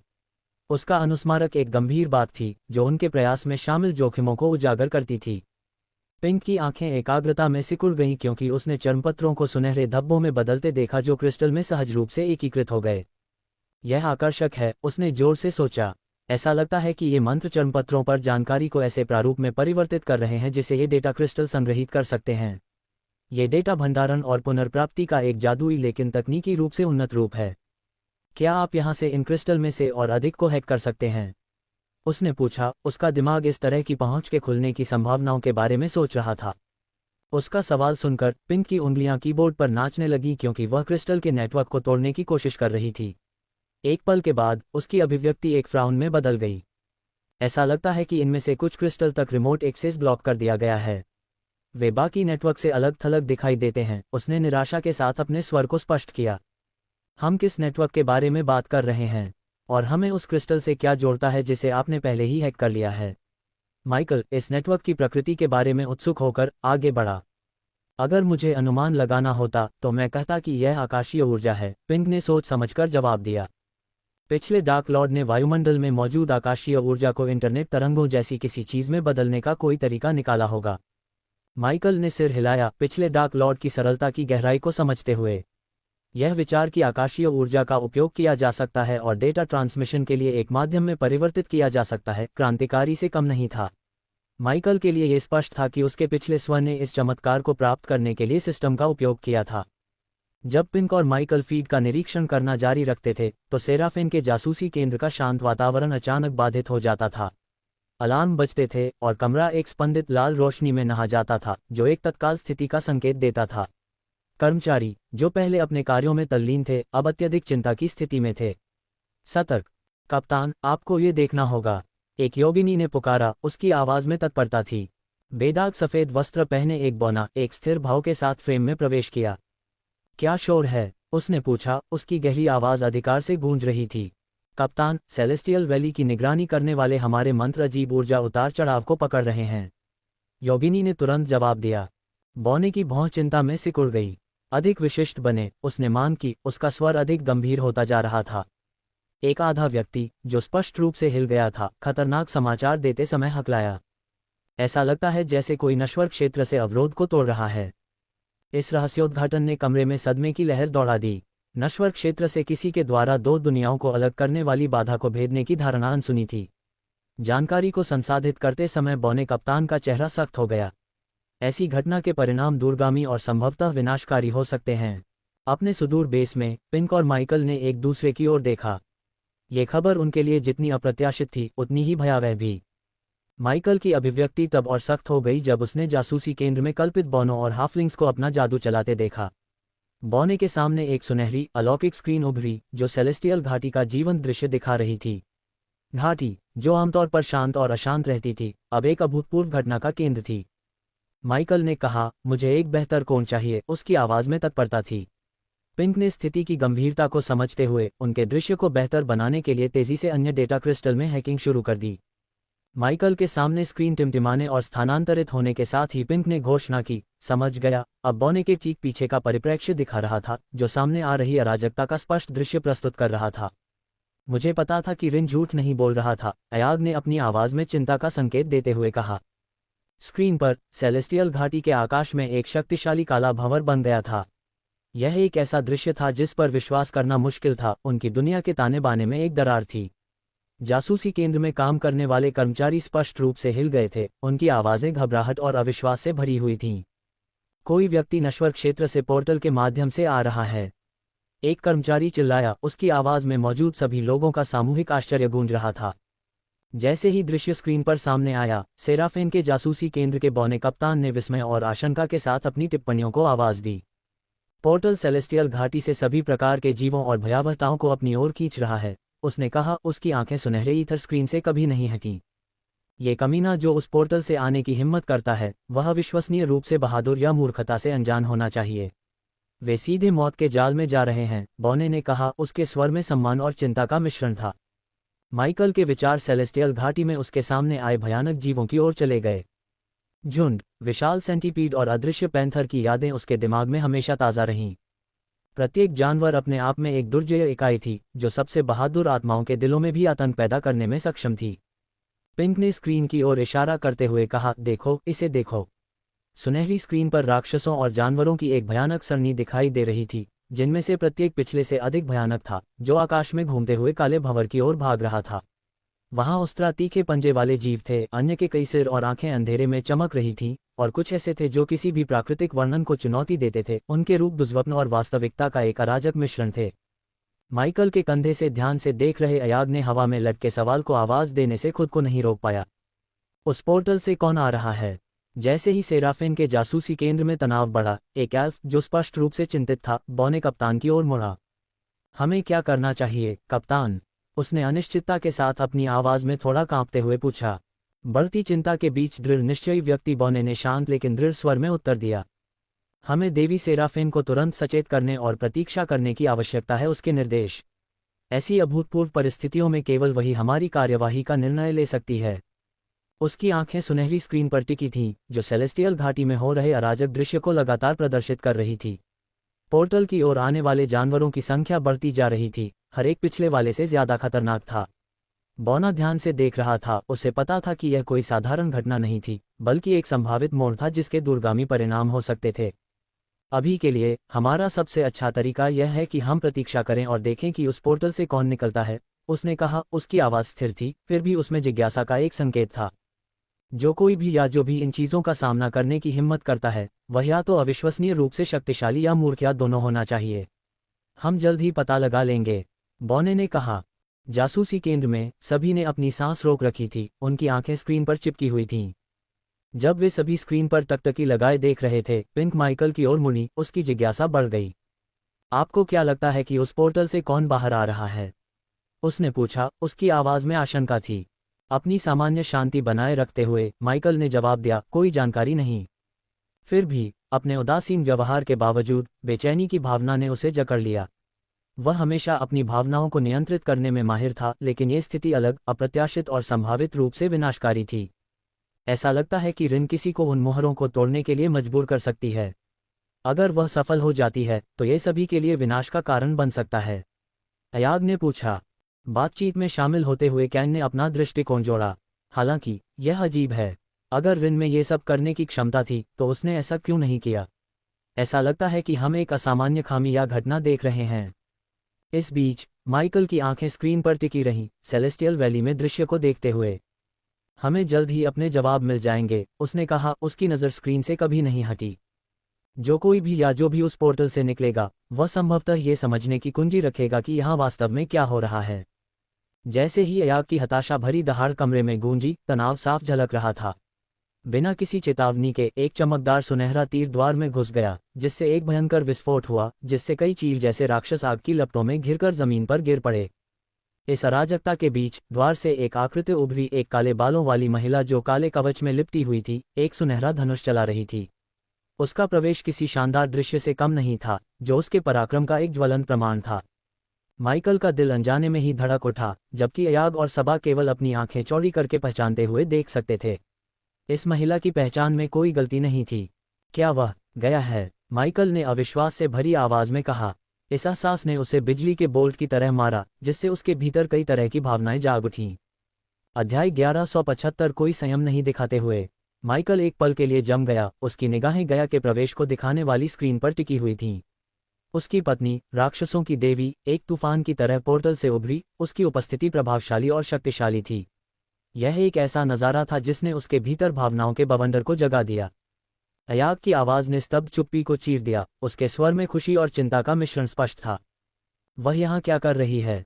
उसने कहा, अपने आश्चर्य को छिपाने में असमर्थ। सबा, समान रूप से हैरान, भावना को दोहराते हुए, वह कैसे अंदर आ रही है? दृश्य को देखते हुए पिन जिज्ञासा और विस्मय के मिश्रण के साथ माइकल की ओर मुड़ी। वह गया है? आपकी पत्नी और राक्षसों की देवी? उसने पूछा। उसकी आवाज़ कमरे में सभी के आश्चर्य को दर्शाती थी। माइकल अभी भी गया के अप्रत्याशित आगमन के सदमे को अवशोषित कर रहा था, बस पुष्टि में सिर हिलाया। स्थिति की गंभीरता को समझते ही उसे तुरंत काम करने की इच्छा हुई। मुझे सेलेस्टियल वैली जाना है, उसने दृढ़ता से घोषणा की। उसका संकल्प स्पष्ट था। स्क्रीन को देखते हुए माइकल को अपनी आंखों पर विश्वास नहीं हुआ। गया, उसकी पत्नी, राक्षसों की देवी, युद्ध के बीच में थी। उनकी पिछली मुलाकात में यह स्पष्ट हो गया था कि जब तक वह उसे नहीं पा लेता तब तक उसे उसकी तलाश नहीं करनी चाहिए। फिर भी वह यहाँ थी, अपने से कहीं अधिक शक्तिशाली जानवरों से लड़ रही थी, अपनी विशिष्ट निडरता का प्रदर्शन कर रही थी। लेकिन ये जानवर शक्तिशाली थे और गया स्पष्ट रूप से नुकसान में थी। क्या वह ऋण के लिए सील वाहकों को मार रही होगी? अयाग ने स्थिति को समझने की कोशिश करते हुए सोचा। हम अभी अनुमान लगाने में समय बर्बाद नहीं कर सकते। वह जितनी देर लड़ेगी उतने ही अधिक जानवर उसकी ओर आकर्षित होंगे। मुझे घाटी जाना है, माइकल ने तत्काल जवाब दिया। उसने तेजी से अपनी काली तलवारें निकाली और पदक को अपनी छाती पर थपथपाया। उसका कवच उसे पूरी तरह से ढकने के लिए भौतिक हो गया। तुम सब यहीं रहो। पिंक, सेराफेन की निगरानी को बाधित करने का काम करो, जबकि मैं गया की मदद करने जा रहा हूँ, माइकल ने निर्देश दिया। हार मानने वाला लेकिन दृढ़ निश्चयी लग रहा था, क्योंकि उसने अपना पोर्टेबल पोर्टल सक्रिय किया था। रुको, तुम सेलेस्टियल वैली तक कैसे पहुंचोगे? तुम रैनार के मंदिर से जाने के बारे में नहीं सोच रहे हो, है न? अयाग ने पूछा। उसकी आवाज़ में चिंता थी। माइकल ने पहले रैनार के मंदिर में काफ़ी हलचल मचाई थी, और रैनार की हाल ही में हुई मृत्यु के साथ यह क्षेत्र संभवतः पैंथियन की सेनाओं और रैनार के बचे हुए स्वर्गदूतों से भरा हुआ होगा। रैनार के स्वर्गदूतों को उसकी मृत्यु के बारे में सूचित किए जाने की अनिश्चितता हवा में भारी रूप से लटकी हुई थी। जोखिम और अनिश्चितता के बावजूद माइकल तब तक चुप नहीं रह सकता था जब तक कि गया को भारी बाधाओं का सामना करना पड़ता। उसका निर्णय दृढ़ था, उसे कार्य करना था। फिर माइकल ने तेजी से पोर्टल को सक्रिय किया। जैसे ही वह उसमें से गुजरा, उसका चेहरा धुंधला हो गया। पिंक की आवाज़ उसके पीछे आए, आश्वस्त करने वाली लेकिन दृढ़, मैं तुम्हारे साथ हूँ। जैसे ही पोर्टल बंद हुआ, सबा पिंक और उसके भाई बहनों की ओर मुड़ा। उसकी आवाज़ में चिंता का भाव था। क्या वह ठीक होगा? रेनार के प्रति वफादार हर देवदूत और सैनिक उस मंदिर की रखवाली कर रहे होंगे। जो भी अंदर घुसने की हिम्मत करेगा उस पर हमला करने के लिए तैयार होंगे। उनकी संख्या सैकड़ों तक पहुंच सकती है। पिंक ने जवाब देने से पहले एक पल के लिए सोचा। स्थिति की गंभीरता को देखते हुए वह रुकी। फिर आत्मविश्वास के लहजे में उसने कहा, लेकिन ईमानदारी से कहूं तो संभावनाएं कुछ हद तक उनके खिलाफ हैं, घोस्ट के खिलाफ नहीं। मुझे उसके कौशल और सबसे खतरनाक दुश्मनों से निपटने की उसकी क्षमता पर कोई संदेह नहीं है। उसके शब्दों में माइकल की क्षमताओं पर अटूट विश्वास की भावना थी, जो उसकी असाधारण शक्ति में उसके विश्वास को दर्शाती थी। जल्द ही पोर्टल एक सुनसान अंधेरी गली में खुल गया। यह एक रणनीतिक विकल्प था, क्योंकि रेनार का मंदिर बाहरी स्रोतों से सीधे टेलीपोर्टेशन के खिलाफ सुरक्षित था। बाहर निकलते हुए माइकल ने आसपास के वातावरण को देखा। एक बार बाढ़ में डूबा राज्य अब सूख चुका था, जिससे इसकी इमारतों की पूरी ऊंचाई उजागर हो गई थी। सड़कों पर चहल पहल थी, लोग इधर उधर घूम रहे थे। कुछ लोग टूटे फूटे सामान ले जा रहे थे, अन्य लोग बाढ़ से हुए नुकसान की मरम्मत में व्यस्त थे, जिसका उपयोग रेनार ने लोगों को अधिक पूजा ऊर्जा के लिए प्रार्थना करने के लिए मजबूर करने के लिए किया था। अपने कार्यों को तेजी से आगे बढ़ाते हुए माइकल ने अपना लाइटनिंग डैश मंत्र सक्रिय किया। एक पल में वह एक धुंधले में बदल गया। काली बिजली की एक रेखा उसके रास्ते को चिन्हित करती हुई मंदिर की ओर दौड़ पड़ी। मंदिर सामने दिखाई दे रहा था, रेनार के सैनिकों और स्वर्गदूतों से घिरा हुआ एक शक्तिशाली रक्षा बल। वे मजबूत धातु से लेकर लचीले चमड़े तक के विविध कवच पहने हुए थे। मंदिर के चारों ओर रक्षा का पहला घेरा स्वर्गदूतों ने बनाया था। उनके धातु के कवच सूरज की रोशनी में चमक रहे थे, उनके पंखदार पंख एक शानदार पृष्ठभूमि बना रहे थे। सबसे आगे, उनका ध्यान आकर्षित करते हुए अग्रणी देवदूत खड़ा था, एक ऑफ जिसके क्लोन माइकल ने पहले मारे थे। वह पूरी तरह से बख्तरबंद था, उसकी उपस्थिति अधिकार का एहसास करा रही थी। सैनिकों और देवदूतों की इकट्ठी भीड़ को संबोधित करते हुए ऑफ ने दृढ़ अडिग आवाज में बात की। अच्छी तरह से सुनो रेनार के योद्धाओं, उसने शुरू किया। उसका स्वर आत्मविश्वास से भरा था। अफवाहें जंगल की आग की तरह फैल गई हैं, हमारे भगवान रेनार के निधन की अफवाहें। मैं आपको आश्वस्त करता हूं, ये कुछ भी नहीं बल्कि घिनौने झूठ हैं। हमारे संकल्प को हिलाने के लिए क्रैनार द्वारा इस्तेमाल की गई धोखेबाज चालें हैं। उसकी आंखें भीड़ में घूम गईं, उसके सैनिकों और देवदूतों की नजरों से मिलीं। ऐसे निराधार दावों से प्रभावित न हों। एक भगवान को नहीं मारा जा सकता। हमारे भगवान रेनार अजेय हैं और ये अफवाहें हमारी ताकत और मनोबल को कमजोर करने का एक कमजोर प्रयास हैं। ऑक के शब्द भीड़ में गूंजते हुए प्रतीत हुए, जिससे रेनार की सेना में उद्देश्य और वफादारी की एक नई भावना पैदा हुई। उनकी आवाज मंदिर के प्रांगण में गूंज उठी, जो बढ़ते संदेह और भय को दूर करने के लिए एक रैली का नारा था। मजबूत खड़े रहो, एकजुट रहो, उन्होंने निष्कर्ष निकाला। हम रेनार की अटूट ढाल हैं और हम झूठ के सामने नहीं डगमगाएंगे। हमारा विश्वास हमारा किला है। जैसे ही ऑक का भाषण समाप्त हुआ, मंदिर के चारों ओर के सैनिकों और स्वर्गदूतों ने एकजुट होकर जवाब दिया। उनकी आवाजें निष्ठा के एक शक्तिशाली कोरस में विलीन हो गईं। इस बीच माइकल हवा में उड़ गया और उसने बिना किसी रोक टोक के अपने क्रोध को प्रकट किया। अपने इग्निटिया और उल्का मंत्रों के अंतिम रूप को एक साथ लागू करते हुए उसने आकाश को सर्वनाशकारी क्रोध के क्षेत्र में बदल दिया। बादलों के भारी, फिर भी सूखे, हिंसक रूप से टकराने पर गड़गड़ाहट की गड़गड़ाहट भरी तीव्रता से गूंज उठी। वातावरण में बिजली सी चमक उठी, एक अशुभ ऊर्जा से भर गया जो विनाश की घोषणा कर रही थी। नीचे स्वर्गदूत और सैनिक अचानक वृद्धि से क्षण भर के लिए स्तब्ध थे। जो कुछ होने वाला था उसके लिए तैयार नहीं थे। स्वर्ग से सैकड़ों जलती हुई बिजली की चमक, जिनमें से प्रत्येक माइकल के क्रोध का एक माध्यम थी, सेना पर निर्दयता से बरस पड़ी। सैनिक बिना किसी चेतावनी के मारे गए। उनकी आकृतियां कुछ समय के लिए चकाचौंध करने वाली चमक से रोशन हुईं और फिर बेजान होकर गिर पड़ीं। साथ ही 3 विशाल उल्काएं तीव्र गर्मी से चमकती हुई अंधेरे आकाश को चीरती हुई चली गईं। उनका उतरना आग के विनाश का तमाशा था, जो अपने पीछे धधकती रोशनी के निशान छोड़ गया। जैसे ही वे मंदिर के चारों ओर धरती से टकराए, बड़े विस्फोट हुए, जिससे शॉकवेव भेजे गए जो रेनार की सेना के रैंकों में फैल गए। प्रभावों के बल से जमीन हिंसक रूप से हिल गई और हवा आग की लपटों और गिरे हुए लोगों की चीखों से भर गई। मंदिर का मैदान, जो कभी रक्षा का गढ़ हुआ करता था, अब आकाशीय प्रकोप से जख्मी युद्ध के मैदान जैसा लग रहा था। इस अराजकता के बीच माइकल की इंद्रियां सिस्टम नोटिफिकेशन की निरंतर झनकार से भर गईं, जो उसकी हत्या की पुष्टि कर रही थीं। डिंग, आध्यात्मिक भ्रूण क्षेत्र के सैनिक को मारने के लिए मेजबान को बधाई। इनाम है 5000 अनुभव अंक और 400 बदमाश अंक। डिंग, सफलतापूर्वक बदमाश बनने के लिए मेजबान को बधाई। इनाम है 5000 बदमाश अंक। डिंग, क्यूई जागृति क्षेत्र के सैनिक को मारने के लिए मेजबान को बधाई। इनाम है 1000 अनुभव अंक और 400 बदमाश अंक। डिंग, सफलतापूर्वक बदमाश बनने के लिए मेजबान को बधाई। इनाम है 6000 बदमाश अंक। अल्पविराम, निम्बोसिया के लोग रेनार के अत्याचार से पीड़ित होकर दूर से देख रहे थे कि माइकल मंदिर पर विनाश कर रहा है। भीड़ में मिश्रित भावनाएं उमड़ पड़ी, हमले की ताकत पर सदमा और राहत की भावना। आखिरकार कोई रेनार के शासन को खत्म कर रहा है, एक बुजुर्ग व्यक्ति ने कहा। उसकी आवाज भय और संतुष्टि के मिश्रण से कांप रही थी। एक युवा महिला अपने बच्चे को कसकर पकड़े हुए विस्मय में फुसफुसाते हुए बोली, उस योद्धा की शक्ति को देखो। रेनार के सैनिकों के पास कोई मौका नहीं है। नागरिकों के समूह आपस में बड़बड़ा रहे थे, कुछ चुपचाप जयकार कर रहे थे, अन्य बस अविश्वास में देख रहे थे। मंदिर, जो कभी उत्पीड़न का प्रतीक था, अब बदला लेने वाली ताकत के सामने ढह रहा था। इस बीच माइकल, उसकी आकृति, गति और शक्ति का एक धुंधलापन था, ऑक कमांडर के सामने चतुराई से उतरा। एक तेज शक्तिशाली किक के साथ उसने स्तब्ध ऑक को लड़खड़ा दिया। इस प्रक्रिया में मंदिर का बंद दरवाजा टूट गया। मलबा सभी दिशाओं में उड़ गया, क्योंकि वह रेनार के गढ़ के दिल में अपना रास्ता बना रहा था। जैसे जैसे वह आगे बढ़ता गया, माइकल को अपने कार्यों के संभावित परिणामों के बारे में पूरी तरह से पता था।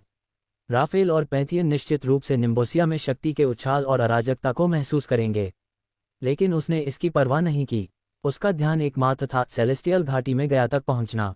वह जानता था कि उसके पास केवल कुछ मिनट हैं इससे पहले कि उसकी शक्तियां उसके स्थान का पता लगा सकें।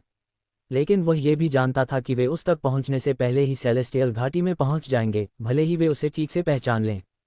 अध्याय 1176 सेलेस्टियल घाटी में पूरी तरह से युद्ध। पिंक गया को राक्षसी जीवों से बहादुरी से लड़ते हुए देखकर प्रभावित हुए बिना नहीं रह सकी। वह समझ गई कि उसने इतना शक्तिशाली साथी क्यों चुना था। गया केवल नश्वर क्षेत्र की साधना के बावजूद अपनी जमीन पर सराहनीय तरीके से टिका हुआ था। वह अपने आप में अच्छा कर रही है। जानवर पूरी तरह से संलग्न होने में हिचकिचाते दिखते हैं। वे उसकी परीक्षा ले रहे हैं। उसकी नश्वर क्षेत्र की साधना के कारण उसकी वास्तविक ताकत के बारे में अनिश्चित हैं। कैन ने देखा। उसके भाई बहनों ने सहमति में सिर हिलाया, ये समझते हुए कि बुद्धिमान जीव सतर्क थे। संभवतः उन्हें संदेह था कि गया अपनी असली शक्ति को छुपा रहा है और पूरी तरह से संलग्न होने में हिचकिचा रहे थे। गया की असली शक्ति के बारे में अनिश्चित थे। चलो पिंक, तुम्हें जल्दी से उनके जादू को जाम करना होगा। वे गया पर बहुत बारीकी से नजर रख रहे हैं। अयाग ने आग्रह किया, उसकी आवाज अधीरता से भरी हुई थी। धैर्य रखो अयाग, यह एक जटिल मंत्र है, न कि केवल एक साधारण क्रिस्टल जिसे हैक किया जा सकता है। सबा ने पिंक का बचाव करते हुए तनाव कम करने की कोशिश की। मैं लगभग वहां पहुंच गई हूं। अगर मैं इन क्रिस्टल को ओवरलोड कर सकती हूं तो वे फट सकते हैं, जिससे उनका जादू बाधित हो सकता है। पिंक ने कहा, उसकी उंगलियां कीबोर्ड पर उड़ रही थीं। इससे घोस्ट को गया को सेलेस्टियल वैली से बाहर निकालने के लिए कुछ समय मिल सकता है। सबा ने स्थिति का आकलन करते हुए कहा। इस पर लगे रहो पिंक, एक बार जब तुम काम पूरा कर लोगे तो हम घोस्ट के संकेत का इंतजार करेंगे। अयाग ने दृढ़ निश्चय के साथ अपनी आवाज में कहा। वे सभी जानते थे कि दांव बहुत बड़ा था और गया को सुरक्षित रूप से बाहर निकालने में हर सेकंड की गिनती थी। जैसे ही सेलेस्टियल वैली में अराजक दृश्य सामने आया, गया ने जहर आधारित मंत्रों की झड़ी लगा दी। उसके तीर अतिक्रमण करने वाले जानवरों की ओर तेजी से उड़ रहे थे। घातक विषयों से युक्त उसके हमलों ने प्रभाव पर हरे रंग के धुएं के विस्फोट पैदा किए, जिससे कुछ छोटे जीव घुल गए जो पास आने की हिम्मत करते थे। लानत है तुम पर, बदसूरत कमीनों पर, गया चिल्लाया। उसकी आवाज निराशा और क्रोध से भरी हुई थी क्योंकि उसने तीरों की एक और बौछार छोड़ी। उसके द्वारा डाला गया प्रत्येक जादू एक घातक पन्ना चमक के साथ चमकता था, हवा में सांपों की तरह अपने शिकार का पीछा करते हुए। कैन ध्यान से देख रहा था। उसने धातु के पंखों वाले शाही जैसे जानवरों के एक समूह की ओर इशारा किया, जो लगभग बाघों के आकार के थे। वे गया के चारों ओर उड़ रहे थे, अपने शरीर से सुई जैसी प्रक्षेपास्त्र छोड़ रहे थे। वह मुश्किल में है, कैन ने चिल्लाया, क्योंकि गया ने हमले को बाल बाल बचा लिया। उसकी चपलता के बावजूद कुछ सुइयां उसकी त्वचा को छू गईं, जिससे उसे कई शाप मिले। भाड़ में जाओ, इससे निशान रह जाएगा, गया ने दर्द से कराहते हुए चिल्लाया, लेकिन अपनी भयंकर लड़ाई जारी रखी। वह टिकने के लिए संघर्ष कर रही है। इस दर पर वह ज्यादा समय तक नहीं टिक पाएगी। अयाग ने स्थिति को देखते हुए कहा। जैसे जैसे क्रूर लड़ाई जारी रही, गया को अचानक एक अदृश्य शक्ति ने अंधा कर दिया, जिसने उसे जमीन पर गिरा दिया। वह तेजी से फिसली, अपने पीछे एक निशान छोड़ते हुए, फिर खुद को बलपूर्वक अपने पैरों पर वापस धकेला। क्या बकवास है, जिसने मुझे मारा? जब उसने थूका तो उसकी आंखों में भ्रम और गुस्सा झलक उठा। पिंक दूर से देख रही थी। उसने चिंतित बड़बड़ाहट के साथ गया की उलझन को दोहराया, क्या हो रहा है? यह अदृश्य पैंथर हैं, उन पंख वाले जीवों को याद है जिन्हें हमने मारा था। वे यहाँ हैं, अयाग ने कहा। उसके चेहरे पर एहसास उभर आया। लड़ाई को देखकर सबा की अभिव्यक्ति गंभीर हो गई, क्योंकि उसने स्थिति की गंभीरता को स्वीकार किया। वह अब बहुत मुश्किल में है। वे पैंथर बुरी खबर हैं। वह घोस्ट की काली लपटों या उसकी चपलता के बिना उनसे मुकाबला नहीं कर सकती। वह गंभीर रूप से नुकसान में है। कैन ने सहमति में सिर हिलाया। माइकल के देरी से आने के बारे में बड़बड़ाते हुए अयाग की आवाज में अधीरता और चिंता स्पष्ट थी। अरे घोस्ट, तुम कहाँ हो? उसे अब तुम्हारी जरूरत है।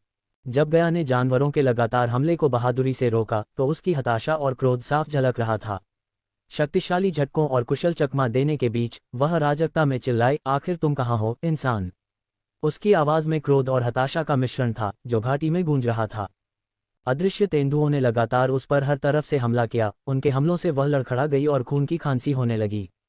इस बीच धातु के पंखों वाले शाही ने उसकी तकलीफें और बढ़ा दी, उस पर सुई जैसे प्रोजेक्टाइल की बौछार कर दी। उसके दुर्जय युद्ध कौशल के बावजूद हमला बहुत ज्यादा साबित हो रहा था। भयंकर अवज्ञा के एक पल में गया ने अदम्य साहस के साथ दहाड़ लगाए, इंसान, अपनी पत्नी को इस तरह से पिटने के लिए छोड़ने के लिए बेहतर है कि तुम बीमार हो या मर जाओ। उसके शब्द भारी बाधाओं के बावजूद उसके अडिग स्वभाव के प्रमाण थे। अयाग अपनी चिंता के बावजूद गया की तीखी टिप्पणी पर वह अपनी हंसी रोक नहीं पाया। उसमें अभी भी वह चिंगारी है। अब भी उसने टिप्पणी की, उसके स्वर में प्रशंसा झलक रही थी। सबा ने सहमति में सिर हिलाया। उसकी आंखें चल रही लड़ाई पर टिकी हुई थीं। वह कड़ी लड़ाई कर रही है, लेकिन उसे अब पहले से कहीं ज्यादा घोस्ट की जरूरत है, उसने कहा। उसकी आवाज में चिंता थी। आकाशीय घाटी, जो आमतौर पर एक शांत क्षेत्र थी, एक अराजक युद्ध क्षेत्र में बदल गई थी क्योंकि राक्षसों की भयंकर देवी गया दुर्जय जानवरों की एक श्रृंखला से भिड़ गई थी। उसके युद्ध कौशल को अंतिम परीक्षा में डाल दिया गया क्योंकि वह उन दुश्मनों का सामना कर रही थी जो न केवल शक्तिशाली थे बल्कि अपनी रणनीति में चालाक भी थे। गया ने जहर आधारित मंत्रों की बौछार की, जिनमें से प्रत्येक उसके द्वारा खुद बनाया गया एक घातक मिश्रण था।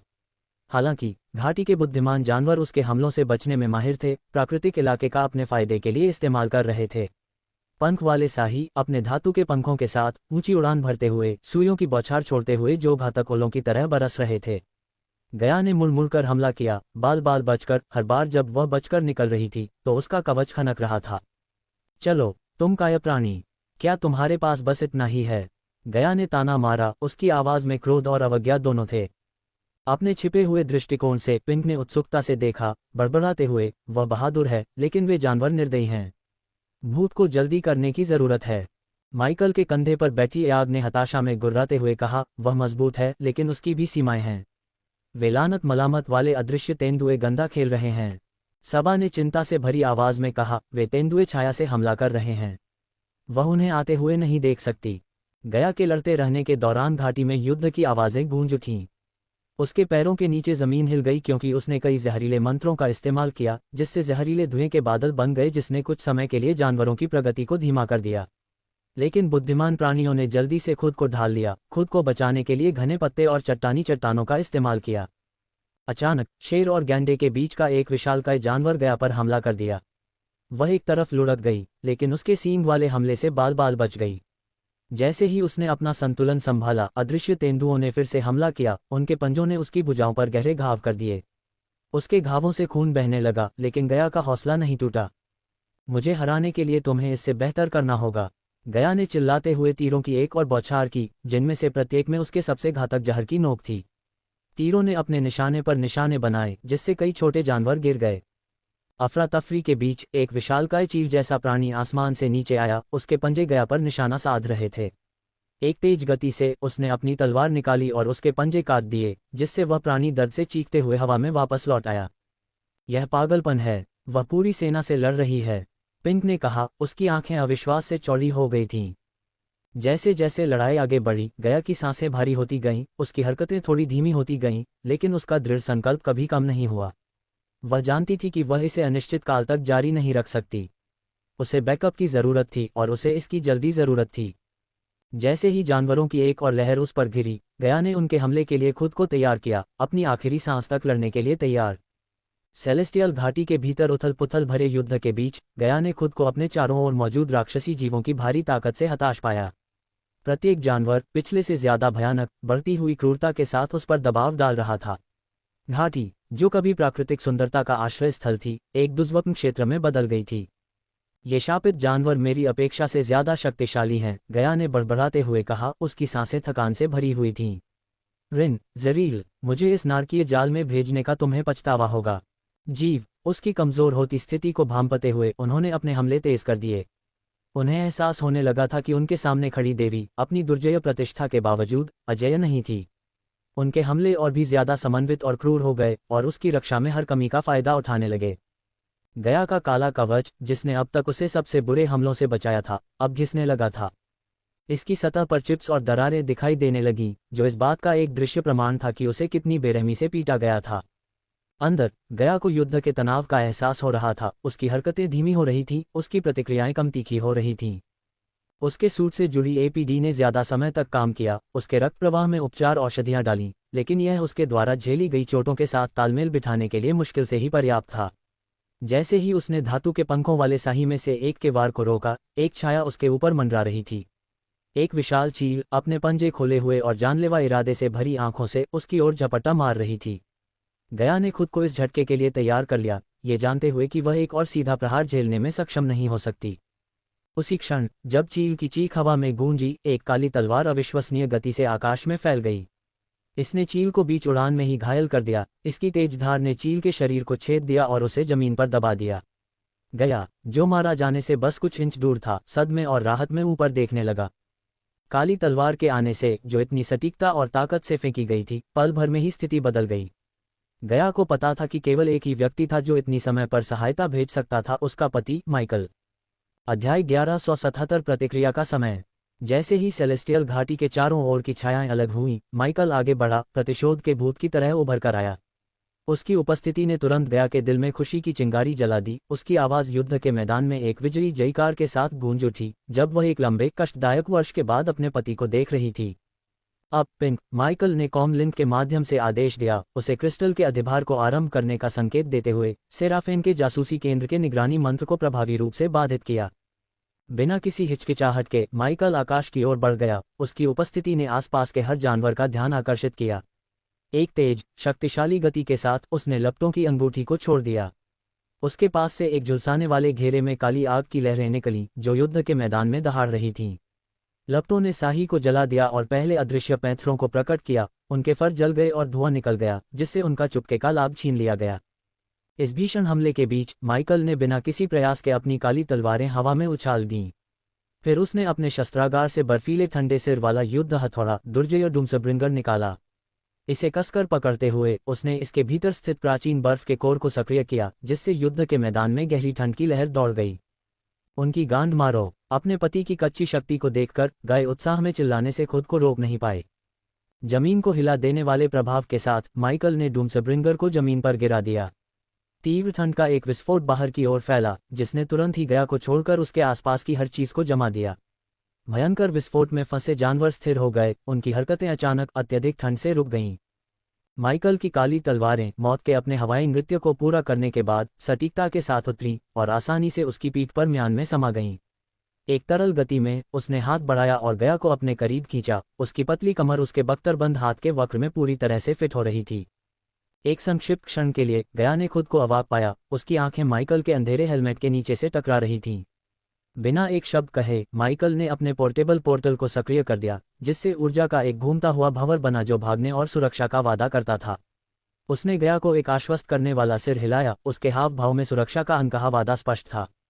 साथ में वे पोर्टल में घुस गए, जमे हुए युद्ध के मैदान और सेलेस्टियल घाटी के स्तब्ध जानवरों को पीछे छोड़ दिया। जैसे ही वे भंवर में गायब हो गए, पोर्टल उनके पीछे बंद हो गया, जिससे उनकी उपस्थिति क्षेत्र से मिट गई और पीछे एक युद्ध का मैदान रह गया।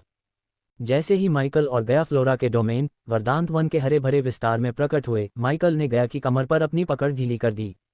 उसने अपनी छाती पर खोपड़ी के आकार के पदक को पकड़ा, उसे हल्के से थपथपाया। जवाब में उसका दुर्जय कवच पदक में वापस चला गया, जिससे पतवार के नीचे उसका असली चेहरा सामने आ गया। हरे भरे जंगल की हवा में जीवन की गूंज थी। इसकी जीवंत ऊर्जा उस युद्ध के मैदान से बिल्कुल अलग थी जिसे वे अभी अभी छोड़कर आए थे। पृष्ठभूमि में पक्षी मधुर स्वर में चहचहा रहे थे और जंगल की खुशबू ताज़ा और स्फूर्तिदायक थी। गया, जिसका चेहरा राहत और खुशी के मिश्रण से चमक रहा था, ने माइकल की ओर देखा। उसके होठों के कोनों पर एक चंचल लेकिन स्नेही मुस्कान उभर आई। बहुत समय लग गया, इंसान, उसने अपने विशिष्ट उत्साही व्यवहार के साथ कहा। तुम्हें कुछ स्पष्टीकरण देना होगा, माइकल ने शुरू किया, लेकिन उसके खत्म करने से पहले ही गया उसकी ओर दौड़ पड़ा। उसने अपनी बाहें उसकी गर्दन के चारों ओर लपेट लीं और एक गहरे चुंबन से उसके होठों को सील कर दिया, जिससे उन दोनों की सांसें थम सी गईं। धिक्कार है, मैं इसे और हमें बहुत मिस कर रही हूँ, गया ने कहा। उसकी आंखें प्यार और स्नेह से चमक रही थीं। ये स्पष्ट था कि खतरे और अकेलेपन ने उसे इस बात का एहसास करा दिया था कि वह माइकल की मौजूदगी और सुरक्षा को कितना महत्व देती है। यह एहसास उसे तब हुआ था कि माइकल हमेशा बड़ी मुश्किलों का सामना इतनी आसानी से करता था जब वह खुद दुर्जय दुश्मनों का सामना करती थी। मैं भी तुम्हें बहुत याद करता हूँ, स्नेकी, माइकल ने उत्तर दिया, एक ऐसा उपनाम जिसने गया की आंखों में खुशी के आंसू ला दिए। उसे आखिरी बार इस नाम से पुकारे हुए लगभग 1 साल हो गया था। अब हम कहाँ हैं, और उन सभी जानवरों वाली वह जगह कौन सी थी? गया ने अपना संयम वापस पाने के बाद पूछा। हम वरदांत वन में हैं, जो देवी फ्लोरा का क्षेत्र है, माइकल ने समझाया, लापरवाही से उसके चारों ओर एक हाथ लपेटते हुए जब वे अपने संचालन के आधार की ओर चलने लगे। जहां तक तुम थे वह सेलेस्टियल वैली थी। जिन जीवों से तुम मिले वे उसके निवासी थे। तुम सौभाग्यशाली थे कि प्राचीन जानवरों या झुंड से नहीं मिले, माइकल ने कहा। लेकिन मुझे बताओ, तुम यहाँ क्यों और कैसे पहुंचे? मैंने तुमसे कहा था कि कोई भी जल्दबाजी में काम मत करना, है न? माइकल ने पूछा। उसकी आवाज में चिंता साफ झलक रही थी, जबकि गया ने एक गहरी सांस ली। उसकी आंखों में उन घटनाओं का भार झलक रहा था जिन्हें वह बताने जा रही थी। तुम्हारे जाने के बाद नश्वर क्षेत्र में चीजें खराब हो गईं, उसने शुरू किया। उसकी आवाज में अफसोस था। सिंडी को एक मरे हुए व्यक्ति ने काट लिया था, और यह कोई साधारण काटने वाला नहीं था। इसका कुछ संबंध डार्क एनर्जी से था। उसने रुककर आगे बढ़ने से पहले अपने विचारों को इकट्ठा किया। हम उसे एलिडर की कार्यशाला में ले गए। उसने फोरक्रक्स, नेक्रोमेंसी के देवता से जुड़े किसी जादुई गोले का इस्तेमाल किया। तभी सब कुछ उल्टा हो गया। सिंडी, वह फोरक्रक्स के रीपर जरियल के कब्जे में आ गई। माइकल की अभिव्यक्ति कठोर हो गई क्योंकि वह ध्यान से सुन रहा था।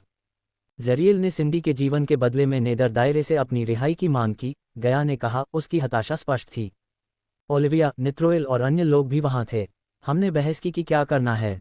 नित्रोएल जरियल को मुक्त करने के खिलाफ था क्योंकि इससे विनाशकारी परिणाम हो सकते थे, लेकिन मैं सिंडी को बचाने के लिए बेताब था, चाहे कोई भी कीमत क्यों न हो। गया के हाथ मुट्ठी में बंद हो गए। फिर कहीं से रिन प्रकट हुई। मैं तब उसे नहीं जानता था। उसने मुझे एक खौफनाक अल्टीमेटम दिया। उसने जिन लोगों का नाम लिया था उन्हें मार डालो या वह जरियल को सिंडी की आत्मा को खाने देगी और तुम्हारी सेना में सभी को मार डालेगी। तो तुम और सिंडी। माइकल का जबड़ा कस गया। मेरे पास कोई विकल्प नहीं था, गया ने बीच में कहा। उसकी आवाज में दर्द था। मैंने वही किया जो उसने कहा था, लेकिन वे लोग, वे सील बियर थे। उन्हें मारने से दरार खुल गई और जरील उसमें से बच निकला। मैंने उसका पीछा किया और इस तरह मैं यहाँ देवताओं के राज्य में पहुंच गया। माइकल एक पल के लिए चुप रहा, उसके शब्दों की गंभीरता को समझते हुए। तुम बहुत कुछ झेल चुकी हो, उसने आखिरकार कहा। उसका स्वर नर्म हो गया। लेकिन अब हमें सावधान रहने की जरूरत है। रिन की भागीदारी चीजों को और जटिल बनाती है। गया ने सहमति में सिर हिलाया। मुझे पता है, लेकिन पहले हमें सिंडी की सुरक्षा और नश्वर क्षेत्र में वापस आने वाले अन्य लोगों को सुनिश्चित करना चाहिए। गया की आंखों में देखते हुए उसका भाव शांत था, फिर भी ठंड से भरा हुआ था। अब जब जरील सिंडी पर कब्जा नहीं कर रहा है तो वह ठीक होनी चाहिए, उसने उसे आश्वस्त किया, उसके भीतर चिंता और क्रोध की उथल पुथल को छिपाते हुए। वह इस अराजक स्थिति में गया को शांत रखने के महत्व को समझता था। गया अभी भी सब कुछ एक साथ जोड़ने की कोशिश कर रहा था। उसने अपनी भौं सिकोड़ ली। लेकिन रिन वास्तव में कौन है? उसने पूछा। उसकी जिज्ञासा बढ़ गई। माइकल ने समझाने से पहले अपने विचारों को इकट्ठा करने के लिए एक पल लिया। रिन को हत्या की राजकुमारी के रूप में जाना जाता है, जिसे ज़ाइलोथ, हत्या के देवता द्वारा चुना गया है। वह खतरनाक, अप्रत्याशित है, उसने शुरू किया। उसका स्वर गंभीर था। चलते चलते उसने गिलरूट की मौत में रिन की भागीदारी को याद किया। हालांकि उसने गया के लिए कनेक्शन को सरल बनाया, गिलरूट को एक दोस्त के दोस्त और एक संभावित सहयोगी के रूप में संदर्भित किया जिसे उन्होंने खो दिया था। गया ने ध्यान से सुना। उसकी आंखों में सदमे और गुस्से का मिश्रण झलक रहा था। रिन के कार्यों की गंभीरता और उसके द्वारा उत्पन्न खतरा उसके लिए तेजी से स्पष्ट हो गया। माइकल के रहस्योद्घाटन ने उनकी स्थिति की जटिलता को और बढ़ा दिया, उनके भाग्य को शक्तिशाली और निर्दयी प्राणियों के साथ जोड़ दिया। फिर गया के भीतर घूम रही उथल पुथल को महसूस करते हुए उसने उसे धीरे से गले लगा लिया। उसके हाथ कोमलता से उसके बालों को सहला रहे थे। मैं नश्वर क्षेत्र में एलिडर से संपर्क करने और अपडेट प्राप्त करने का कोई तरीका खोज लूंगा, उसने उसे आश्वस्त किया। उसकी आवाज़ उसकी घबराई हुई नसों के लिए एक सुखदायक मरहम थी। जब वे वहां खड़े थे, गले लगे हुए, माइकल चिंता और हताशा के भार को महसूस कर सकता था जिसे गया उसकी अनुपस्थिति में ढो रहा था। मैं सब कुछ संभाल लूंगा। मैं तुम्हारा बहुत आभारी हूं कि तुम घर पर सब कुछ संभाले हुए हो। उसने फुसफुसाते हुए उसे थोड़ा और कसकर पकड़ लिया। स्थिति की गंभीरता के बावजूद गया ने अपने खास तौर पर घमंडी लहजे में व्यंग्यात्मक टिप्पणी की। हाँ ठीक है, मैंने ही सब कुछ बर्बाद कर दिया, उसने कहा। माइकल उसकी टिप्पणी पर हल्के से हंसने से खुद को नहीं रोक पाया। नहीं, तुमने ऐसा नहीं किया, उसने गर्मजोशी से जवाब दिया। उसकी हंसी में स्नेह और आश्वासन दोनों झलक रहे थे। तुमने वही किया जो तुम्हें करना था, और तुमने इसे अच्छे से किया।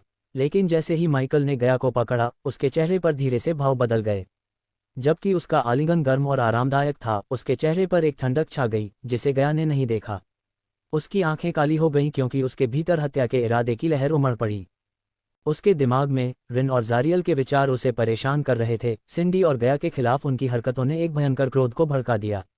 अपने जबड़े को भींचते हुए उसने चुपचाप प्रतिशोध की कसम खाई।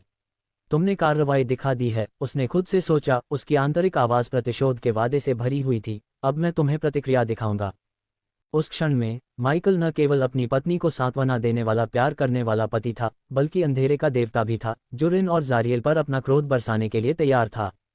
अध्याय 1178 राक्षसों की देवी। माइकल ने धीरे से गया को उस विशाल मशरूम की ओर ले गया जो उनके संचालन के नए आधार के प्रवेश द्वार को छुपाता था। जैसे ही वे पास पहुंचे, गया ने जिज्ञासा और भ्रम के मिश्रण के साथ असामान्य संरचना को देखा। यह क्या है? उसने पूछा। उसके स्वर में साजिश थी। एक चंचल हंसी के साथ माइकल ने दिखाया कि उनके गुप्त आश्रय में कैसे प्रवेश किया जाए। उसने अपने हाथ को ठोस तने पर दबाया जिससे अंदर छिपा रास्ता दिखाई दिया। गया की आंखें विस्मय में चौड़ी हो गईं, उसके चेहरे पर मुस्कान फैल गई क्योंकि वह उसके पीछे अंदर चली गई। बेस में कदम रखते ही वेडोरा ने उनका स्वागत किया। प्रत्येक सिर, कैन, सबा और अयाग उत्सुकता से गया की ओर बढ़े, उसे स्नेही गीले चुंबनों से नहला दिया। उनकी जीभें उसे चंचल रूप से चाट रही थीं, जिससे वह जोर से हंस पड़ी। गया खुशी से अभिभूत वेदोरा के चारों ओर अपनी बाहें लपेट लीं, अपने साथियों की परिचित गर्मजोशी और आराम को गले लगा लिया। उसकी हंसी बेस में गूंज उठी, जो पुनर्मिलन की खुशी से भरी हुई थी। मैंने तुम सबको बहुत याद किया, उसने उन्हें कसकर गले लगाते हुए कहा। जैसे ही वेडोरा संतुष्ट होकर गया के कंधे पर बैठी, हवा में पूर्णता की भावना भर गई। पिंक थोड़ी असहजता के साथ आगे बढ़ी, अपना सिर खुजलाते हुए वह गया को संबोधित करने के उचित तरीके पर विचार कर रही थी। ओह लेडी देवी मिसेज घोस्ट, उसने कहा, गया को संबोधित करने के उचित तरीके पर विचार करने की कोशिश करते हुए। ओह लेडी देवी मिसेज घोस्ट, उसने सही शीर्षक खोजने की कोशिश करते हुए कहा। पिंक की हिचकिचाहट को देखते हुए माइकल ने उसका परिचय कराया। गया, ये पिंक है। गया की आंखें आश्चर्य और पहचान के मिश्रण में चौड़ी हो गईं। पिंक पृथ्वी से, उसने पूछा, उसकी आवाज में आश्चर्य था। हाँ, वह भी हमारी तरह ही इस दुनिया में स्थानांतरित हो गई थी। माइकल ने सकारात्मक रूप से सिर हिलाया। पिंक ने मौके का फायदा उठाते हुए अपने वर्तमान आधे ऑक रूप के बारे में मजाक किया। हाँ, ये काफी अपग्रेड है न? या डाउनग्रेड, यह इस बात पर निर्भर करता है कि आप इसे कैसे देखते हैं, पिंक ने हल्के फुल्के अंदाज में कहा। पिंक के हास्य से खुश होकर गया ने गर्मजोशी से सिर हिलाकर जवाब दिया। बस मुझे गया कहो, उसने कहा, उसका लहजा दोस्ताना और आमंत्रित करने वाला था। जब वे बेस से गुजरे तो माइकल और पिंक ने गर्व से गया को अपना नया ऑपरेशन सेंटर दिखाया। अत्याधुनिक उपकरण, जादुई तत्वों के साथ मिलकर इस जगह को तकनीकी उन्नति और रहस्यमय आश्चर्य दोनों का आभास देते थे। अपनी यात्रा के बारे में बताते हुए माइकल ने देवीमाली द्वारा अपने विश्वासघात और उसके बाद के संघर्षों और जीत की कहानी सुनाई। उन्होंने प्राचीन सेंटीपीड के साथ भीषण युद्ध और कैसे उन्होंने इसकी कॉलरबोन से एक हथियार बनाया के बारे में बताया। उनकी कहानी बारिश के देवता रेनार की हत्या के चरमोत्कर्ष पर ले गई। ध्यान से सुनते हुए गया की अभिव्यक्ति एहसास में बदल गई। इसलिए डार्क ओशन और हर जगह अचानक बारिश बंद हो गई, उसने घटनाओं को एक साथ जोड़ते हुए टिप्पणी की। हाँ, और संभावना है कि जल्द ही बारिश के एक नए देवता को चुना जाएगा, माइकल ने कहा, उसकी आवाज में उसके कार्यों के निहितार्थों के बारे में चिंता के संकेत थे। दौरा समाप्त हो गया अब उनकी स्थिति के बारे में पूरी तरह से अपडेट हो गई, दृढ़ संकल्प के साथ उनकी ओर मुड़ी। अब हमारी योजना क्या है? उसने पूछा। जब माइकल अपनी अगली योजना पर विचार कर रहा था, पिंक अपनी कुर्सी पर बैठ गई और तुरंत सेराफिन के जासूसी केंद्र को हैक करने के अपने कार्य में डूब गई। कमरे में स्क्रीन चमक उठी, जासूसी केंद्र से लाइव फीड दिखाई देने लगी, जहां बोना कप्तान को सेलेस्टियल घाटी पर ध्यान से झांकते हुए देखा जा सकता था। क्या वह महिला चली गई है? बोना कप्तान को घाटी में हाल ही में हुई अराजकता का जिक्र करते हुए बुदबुदाते हुए सुना गया। क्या वे मुझ पर जासूसी कर रहे थे? उसने आंखें सिकोड़ते हुए कहा। ये देवी सेराफिन का क्षेत्र है। वह सूचना की देवी हैं जो जासूसों और मुखबिरों के अपने व्यापक नेटवर्क के लिए जानी जाती हैं। माइकल ने समझाया। आप भी देवी हैं, आप जानते हैं। अयाग ने गया के कंधे पर बैठकर चुटकी ली। अयाग की बात सुनकर गया ने बस अपनी आंखें घुमाईं और व्यंग्यात्मक ढंग से जवाब दिया। हाँ, ठीक है, जैसे कि मैं देवी हूँ। उसने टिप्पणी को मजाक समझकर हंस दिया, लेकिन माइकल की शांत प्रतिक्रिया ने उसे वहीं रोक दिया। वास्तव में अयाग सही है, उसने गंभीरता से कहा। जब गया ने माइकल की बात सुनी तो उसकी हंसी फीकी पड़ गई, उसकी जगह एकदम हैरानी भरी नजर आई। मैं एक देवी, उसने दोहराया, मुश्किल से विश्वास कर पा रही थी कि वह क्या सुन रही थी। हाँ, आप राक्षसों की देवी हैं। अचानक गया देवताओं के राज्य में राक्षसों और जानवरों की ओर से फुसफुसाहट और प्रार्थनाओं की कर्कशता से अभिभूत हो गई। उसके दिमाग में कई आवाजें गूंज रही थीं, हर एक आवाज अलग अलग स्वर और बोलियों में याचना और प्रार्थना कर रही थी।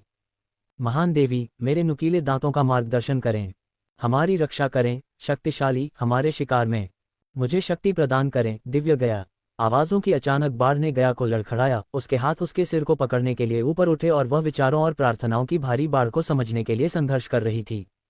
माइकल ने जल्दी से उसके चारों ओर एक हाथ लपेटा, उसे स्थिर किया क्योंकि उसने पहली बार पूजा की बाढ़ का अनुभव करने वाले किसी व्यक्ति के संकेतों को पहचाना। पहली बार में ये तीव्र है। उनकी प्रार्थनाओं को सुनकर उसने धीरे से कहा, उसे एक आश्वस्त उपस्थिति प्रदान करते हुए, मैं इसे कैसे रोकूं? गया ने गुर्राहट की, उसकी आवाज़ उसके सिर में अनगिनत आवाज़ों के वजन से दब गई। एक गहरी सांस लें, माइकल ने निर्देश दिया, और मेरी आंखों में देखें। मुझ पर ध्यान केंद्रित करें। मेरी उपस्थिति से तुम स्थिर हो जाओ। माइकल उसके पास खड़ा था, उसकी नसों को शांत कर रहा था। वह स्पष्ट रूप से याद कर सकता था कि पहली बार उसका सिर अपने उपासकों की प्रार्थनाओं से भरा हुआ था, इसलिए वह जानता था कि यह कितना भारी हो सकता है। जैसे ही गया ने माइकल की आंखों में देखा, उसने महसूस किया कि उसके दिमाग में चल रही अराजक फुसफुसाहटें दूर होने लगी हैं। धीरे धीरे आवाज़ें पृष्ठभूमि में फीकी पड़ गईं, जिससे वह अपने विचारों को केवल माइकल पर केंद्रित कर सकी। उसकी स्थिर निगाह और शांत व्यवहार ने मरहम का काम किया, जिससे उसे अपना संयम वापस पाने और प्रार्थनाओं के एक बार बहरे हो जाने वाले कोरस को शांत करने में मदद मिली। गया अभी भी अपने नए देवत्व के रहस्योद्घाटन से जूझ रही थी। उसने अविश्वास में अपना सिर हिलाया। तो मैं वास्तव में एक देवी हूँ, उसने सोचा। उसकी आवाज़ में गर्व का एक संकेत था। एक अभिमानी मुस्कान के साथ उसने कहा, मुझे हमेशा से पता था कि मैं खास हूँ। माइकल ने धीरे से ठहाका लगाया और प्यार से उसकी नाक पर चुटकी ली। तुम हमेशा से खास रही हो, देवी हो या नहीं, उसने कहा, उसके शब्द गर्मजोशी। उसकी हंसी पूरे कमरे में गूंज उठी, जिससे माहौल हल्का हो गया जो रहस्योद्घाटन और चिंताओं से भरा हुआ था। इस पल को बाधित करते हुए अयाग ने कहा, हम इस पुनर्मिलन के लिए बहुत खुश हैं। भूत, तुमने हमसे वादा किया था कि तुम इस क्षेत्र में हाइड्रा प्रजनकों से मिलोगे। सबा ने सहमति में सिर हिलाया। अब जब हमने रैनार से निपट लिया है, तो अब समय है कि हम अपनी प्रजाति के बारे में और अधिक जानने पर ध्यान केंद्रित करें। हमें हाइड्रा प्रजनकों से मिलना चाहिए और वेदोरा की वंशावली के बारे में और अधिक समझना चाहिए। माइकल ने अपना ध्यान पिंक की ओर लगाया, जो पहले से ही सेराफिन के डेटा क्रिस्टल को हैक करने में व्यस्त थी। आयन हैंड्स बीस्ट टैमर्स के बारे में आप जो कुछ भी जान सकते हैं, वह सब पता लगाएं, उसने निर्देश दिया। उसकी आवाज़ स्थिर और आज्ञाकारी थी। तेज और कुशल की स्ट्रोक्स के साथ पिंक ने जानकारी प्राप्त की। उसकी आंखें स्क्रीन पर टिमटिमाते हुए डेटा को स्कैन कर रही थीं। आयन हैंड्स का नेतृत्व बोर्गिन आयरनफिस्ट कर रहे हैं, उसने बताया। उसकी आवाज़ उसके ध्यान को दर्शाती थी। ऐसा लगता है कि वह अपने कारनामों के लिए प्रसिद्ध है, जिसमें फ्रॉस्टेड पीक्स में एक जंगली बर्फ ड्रैगन को हराना और एक ईगल भालू को वश में करना शामिल है, जो एक दुर्लभ और दुर्जेय प्राणी है जो अपनी ताकत और क्रूरता के लिए जाना जाता है। उसने आयन हैंड्स के पदानुक्रम और विशेषताओं का अवलोकन प्रदान करते हुए जारी रखा। वे मुख्य रूप से ड्रैगन और अन्य दुर्लभ नस्लों पर ध्यान केंद्रित करते हैं। कबीले की प्रतिष्ठा इस क्षेत्र के कुछ सबसे खतरनाक जानवरों को संभालने और प्रशिक्षित करने की उनकी क्षमता पर बनी है। जब पिंक ने जानकारी साझा की, तो माइकल ने हर विवरण को आत्मसात किया, अपने दिमाग में एक योजना तैयार की। उनकी योजना के बीच पिंक ने उत्साह से भरी आवाज में कहा, आयन हैंड्स की एक शाखा गोल्डस्पायर में है, सेशत के सेजस्पायर साम्राज्य के भीतर। ये शुरुआत करने के लिए एकदम सही जगह है। उसने माइकल की ओर देखा, फिर कहा, आप सीधे गोल्डस्पायर के लिए एक पोर्टल खोल सकते हैं। जब हम वहां होंगे तो हम फेयत और रुरिक की भी जांच कर सकते हैं। माइकल ने उसके सुझाव पर विचार किया, सहमति में सिर हिलाया। यह एक ठोस योजना लगती है। हम फिर से एक्शन में हैं, बिल्कुल पुराने समय की तरह। गया की आंखें उत्साह से चमक उठीं। जब हम वहां हैं तो शायद हम सेशत की तलाश भी कर सकते हैं। अयाग ने कहा, गया की साधना को देवताओं के दायरे के मानकों तक कैसे बढ़ाया जाए, इस बारे में उसके पास कुछ अंतर्दृष्टि हो सकती है। कुछ क्षणों के लिए माइकल की नज़र गया पर टिकी रही, फिर उसने बोला, चलो एक एक कदम उठाते हैं, उसने कहा। उसकी आवाज़ में एक नेता का आत्मविश्वास था जो अपने अगले साहसिक कार्य को शुरू करने के लिए तैयार था। माइकल ने अपना ध्यान पिंक की ओर लगाया, उसका स्वर गंभीर लेकिन प्रशंसात्मक था। सेराफिन के जासूसी केंद्र पर नज़र रखें, हमें उन क्रिस्टल तक पहुंचने की ज़रूरत है। पिंक ने सिर हिलाया, उसकी उंगलियां कीबोर्ड पर टिकी हुई थीं। और शायद तुम सेशात से मिलते समय उन्हें एकांत क्रिस्टल में टैप करने का कोई तरीका खोज सको। आखिरकार वह सेराफिन की बहन है। मैं देखूंगा कि मैं क्या कर सकता हूं, माइकल ने जवाब दिया। उसका दिमाग पहले से ही उनके अगले कदमों की रणनीति बना रहा था। अपना ध्यान बदलते हुए माइकल ने गया की ओर देखा और पूछा, गोल्डस्पायर जाने के लिए तैयार हो? गया की प्रतिक्रिया तत्काल और उत्साहपूर्ण थी। बिल्कुल हाँ। एक तेज गति से माइकल ने पोर्टेबल पोर्टल को बुलाया और उनके सामने एक घूमता हुआ भंवर प्रकट हुआ। तो चलो चलते हैं। एक एक करके माइकल, गया और वेदोरा आराम से गया के कंधे पर बैठे, भंवर में कदम रखा, पोर्टल में गायब हो गए क्योंकि यह उन्हें गोल्डस्पायर में उनके अगले गंतव्य पर ले गया। अध्याय 1179 वेदोरा की शक्तियों के लिए नई खोज। जैसे ही माइकल ने गोल्डस्पायर के जीवंत क्षेत्र में कदम रखा, सिस्टम से एक नई खोज अधिसूचना अचानक उसकी आंखों के सामने प्रकट हुई, जिसने उसका ध्यान आकर्षित किया। खोज, वेदोरा की शक्तियों को अनलॉक करना शुरू हो गई है। वेदोरा की क्षमताओं को बढ़ाने और प्रत्येक सिर के भीतर छिपी क्षमताओं को अनलॉक करने के लिए आयन हैंड बीस्ट टैमर्स के ज्ञान और तकनीकों का पता लगाएं। अयाग, कैन और सबा। खोज पूरी करने पर मेजबान को 5 मिलियन बैडेस पॉइंट प्राप्त होंगे। माइकल ने खोज के विवरण को देखा, ये समझते हुए कि यह कोई साधारण कार्य नहीं था। अकेले इनाम ने खोज की जटिलता और महत्व को इंगित किया। फिर भी वह वेदोरा की पूरी क्षमता को उजागर करने की संभावना पर उत्साह की लहर महसूस करने से खुद को रोक नहीं सका। वह पहले से ही जानता था कि एयाग के पास एक शक्तिशाली ध्वनि चिल्लाहट थी, कैन के पास पोर्टल खोलने की अनूठी क्षमता थी और सबा के पास असाधारण रूप से तेज इंद्रियां थीं। इन क्षमताओं को बढ़ाने या नई क्षमताओं की खोज करने के विचार ने उसे रोमांचित कर दिया। ये वेदोरा की शक्तियों को अभूतपूर्व ऊंचाइयों तक बढ़ाने का एक अवसर था, जिसे वह करने के लिए उत्सुक था। जब माइकल, गया और वेदोरा अंधेरी गली से निकलकर गोल्ड स्पायर की हलचल भरी गलियों में पहुंचे, तो एयाग, जो आराम से गया के कंधे पर बैठा था, ने टिप्पणी की, गया, तुम्हारी साधना में एक उम्मीद की किरण है। हो सकता है कि देवगण तुम्हें पहचान ना पाएं, क्योंकि तुमने अपना देवत्व अनलॉक नहीं किया है या देवताओं के क्षेत्र के साधना चरणों के अनुकूल नहीं बने हो। माइकल ने सहमति में सिर हिलाया, उसका मन पहले से ही उनके अगले कदम पर विचार कर रहा था। सच है, लेकिन हमें जल्द से जल्द तुम्हारे देवत्व को अनलॉक करने का तरीका पता लगाना होगा। उन्होंने इस मुद्दे के बारे में सिस्टम से परामर्श करने की याद दिलाई, केवल ये बताने के लिए कि इसका वर्तमान स्तर आवश्यक मार्गदर्शन प्रदान करने के लिए अपर्याप्त था। इस बीच गोल्ड स्पायर की सड़कें विद्वानों की खोज और बौद्धिक आदान प्रदान की जीवंत ताने बाने थीं। विभिन्न जातियों के विद्वान, जैसे कि कल्पित बौने, ओर्क और मनुष्य, भारी भरकम किताबें लेकर सड़कों पर घूमते और गहन चर्चा करते। शहर की वास्तुकला, भव्यता और कार्यक्षमता का मिश्रण ज्ञान और बुद्धि के प्रति डोमेन के समर्पण को दर्शाती है। अपने आसपास के दृश्यों और ध्वनियों को देखते हुए गया ने अपनी आवाज में विस्मय के भाव के साथ टिप्पणी की, तो ये ज्ञान की देवी का डोमेन है ना? गया ने माइकल के बगल में चलते हुए पूछा। वे गोल्ड स्पायर की विद्वानों वाली सड़कों पर साथ साथ टहलते रहे। ज्ञान की खोज से समृद्ध शहर का माहौल उनके आदि क्षेत्रों की तुलना में लगभग शांत लग रहा था। जैसे जैसे वे चलते गए, एक सफेद पंखुड़ी, नाजुक और अलौकिक, हवा में तैरती हुई, अंततः माइकल के चेहरे पर धीरे से उतरी। उसने हाथ बढ़ाया, उसकी उंगलियां नर्म पंखुड़ी से टकराईं और उसी पल उनके आसपास का दृश्य नाटकीय रूप से बदल गया। उन्होंने खुद को एक शांत जगह पर टेलीपोर्ट किया, एक खूबसूरत झरने के सामने जो एक शांत तालाब में गिर रहा था। ये जगह शांतिपूर्ण थी, पानी की कोमल ध्वनि एक सुखद पृष्ठभूमि प्रदान कर रही थी। इस सुरम्य परिदृश्य के बीच में ज्ञान की देवी शेषत खड़ी थीं। शेषत ने एक गर्मजोशी और स्वागत भरी मुस्कान के साथ गया का अभिवादन किया, उसे एक साथी देवी के सम्मान के साथ संबोधित किया। देवी गया, उसने कहा, उसकी आवाज उसके पीछे के पानी की तरह शांत और मधुर थी। झरने और तालाब द्वारा बनाए गए शांत वातावरण के बीच माइकल ने औपचारिक रूप से शेषत को गया से मिलवाने का अवसर लिया।